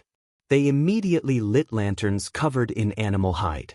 Under the dim yellow light, residents of the City of Silver walked out of their houses and stopped by the roadside. They looked at Derek and company with admiration and anticipation. One by one, they raised their right arm and clenched their fists in front of their foreheads. Derek subconsciously straightened his back, his heart burning. Just like that, the expedition team followed the path to the city gate under the watchful gazes of the crowd and walked out of the City of Silver. As though they had a tacit understanding, Colin, Derek, and Lovia, who had just left the protection of the city walls, turned their heads at the same time to look at their home, which had stood in the darkness for 2,584 years. They saw that the residents of the City of Silver hadn't left. They were all standing near the city gates, looking at them. With a swoosh, everyone raised their right arm and placed their fists in front of their foreheads. This was the highest form of respect and also the deepest heartfelt blessing they could give. Colin Iliad stared silently for a few seconds, then he closed his eyes and raised his right arm, waving it downwards. Set off. Derek and company immediately turned around and carried the animal hide lanterns which emitted a faint yellow light. They stepped onto the dark path in silence and determination. Destination, Giant King's Court. Chapter 1249 Showcasing his My Boom. Boom.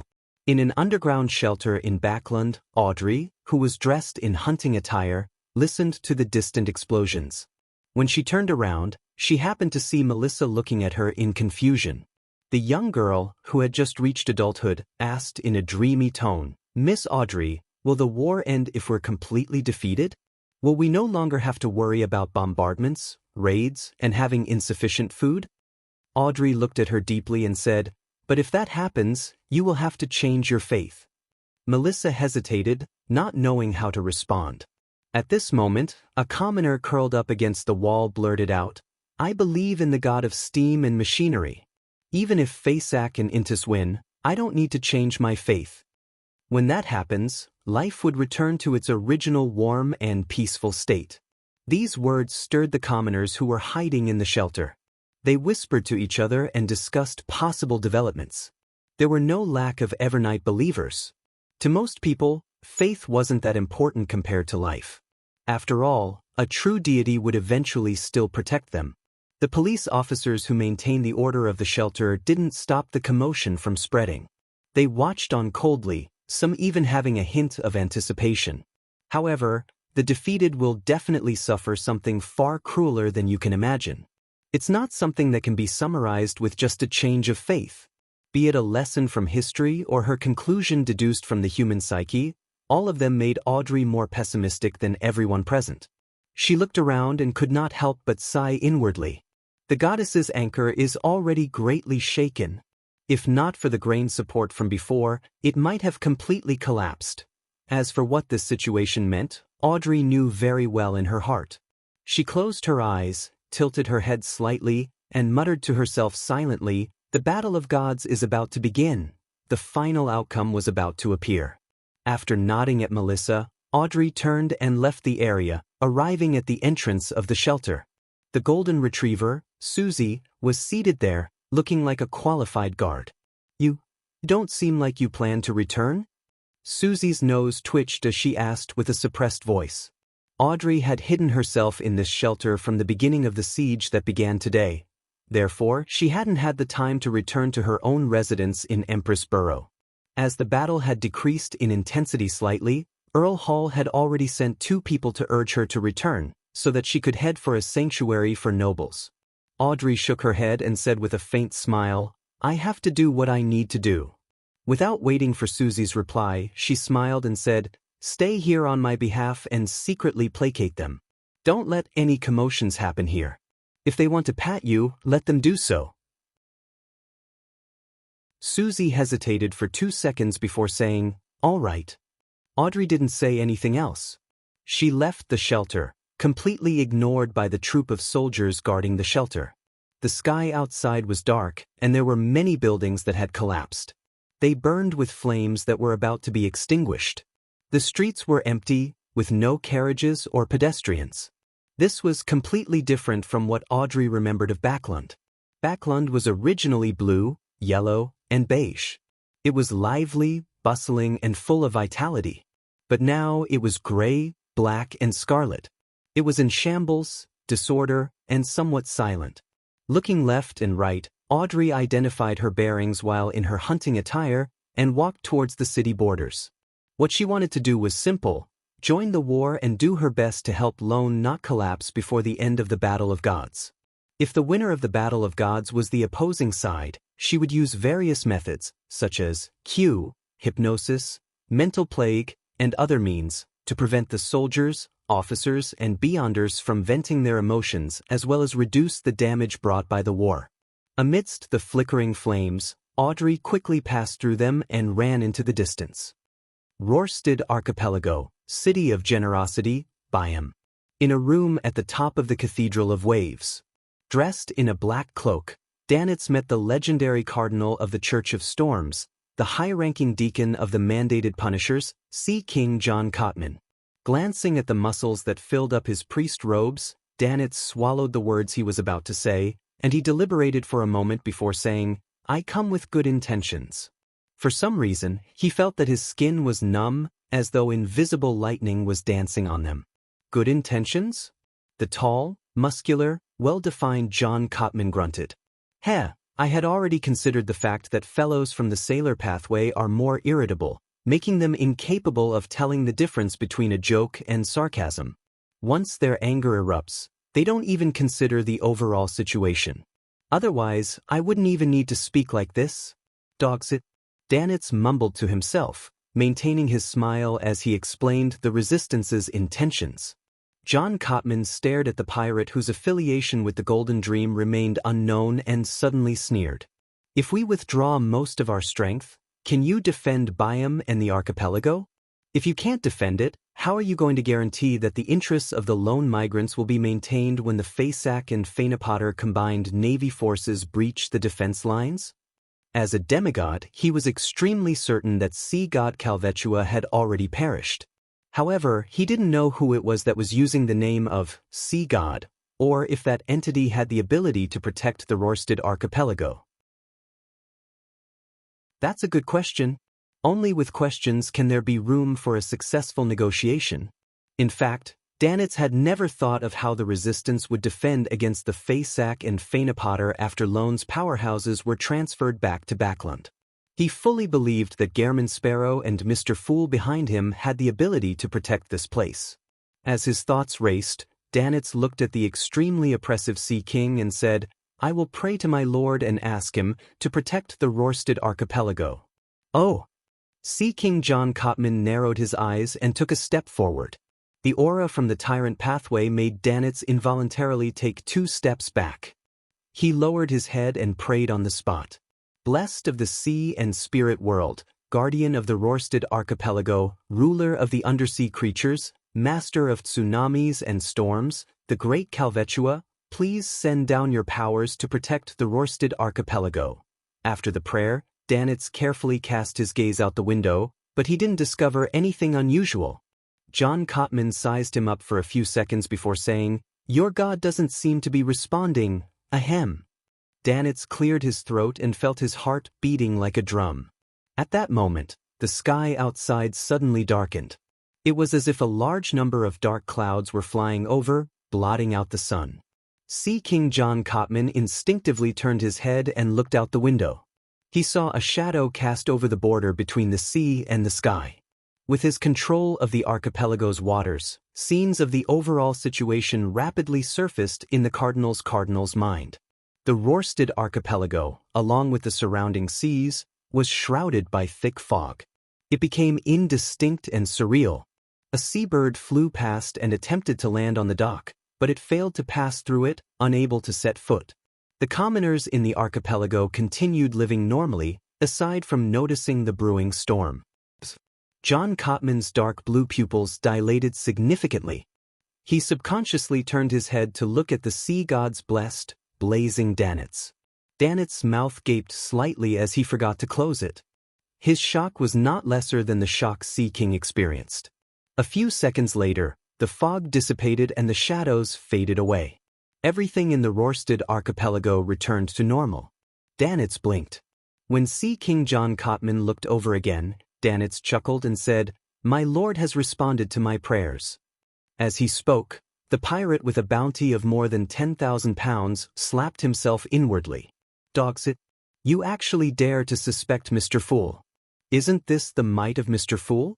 John Cotman remained silent for a few seconds before saying, "I will consider your proposal carefully. I will immediately convene a meeting with the key figures in Byam to discuss this matter. I will give you an answer in an hour." Danitz lifted his chin slightly and laughed. "I will wait patiently." With that said, he followed his instincts as a hunter, and he indifferently bowed before leaving the room. Amidst the creaking sound, silver bolts of lightning lit up in the blue eyes of John Cotman. In the ancient palace above the fog, Klein threw the curtain back into the metal pot and sealed it again. He had used the power of a sequence 1 attendant of mysteries and stirred the power of Sapphira Castle to respond, creating a shocking effect for John Cotman. In another half a day, the attendant of mysteries beyonder characteristic will be separated, and the rest can be used to concoct the miracle invoker potion. Yes, when it's only at the sequence 2 level, I can attempt to use the power Sapphira Castle to shatter it and let the beyonder characteristics such as the Scholar of Yore and Bizarro Sorcerer to seep out in a shorter amount of time. That will lower the risk brought by the potion. Klein mumbled before rapidly returning to the real world. He wasn't situated in the dark moors anymore, but the frozen dusk of the Giant King's court. He had entered the Giant King's court before the City of Silver's expedition team arrived at the afternoon town encampment. Under the orange light, Klein felt the degeneration and exhaustion of his body. He cast his gaze at the magnificent and beautiful buildings situated high above. The countless palaces and towers still had the remnant glory of the Second Epoch, as though they were a manifestation of myths. No, it was a myth. Before the City of Silver's exploration team officially took action, Klein planned on attempting to open the palace where Dark Angel Sasser was sleeping. This way, if there were any accidents, the City of Silver's expedition team would still have time to make targeted preparations. As for Klein himself, it would definitely be much safer for him compared to the others since he was using a historical projection. You're tuning in to the Passion Pages YouTube channel. We're so grateful for your support, and don't forget to subscribe to join us on this incredible journey through captivating stories. Your generosity through donations truly makes a world of difference, as it's the primary source of revenue that allows me to expand and enhance this channel for you. Thank you from the bottom of my heart for being a part of this adventure.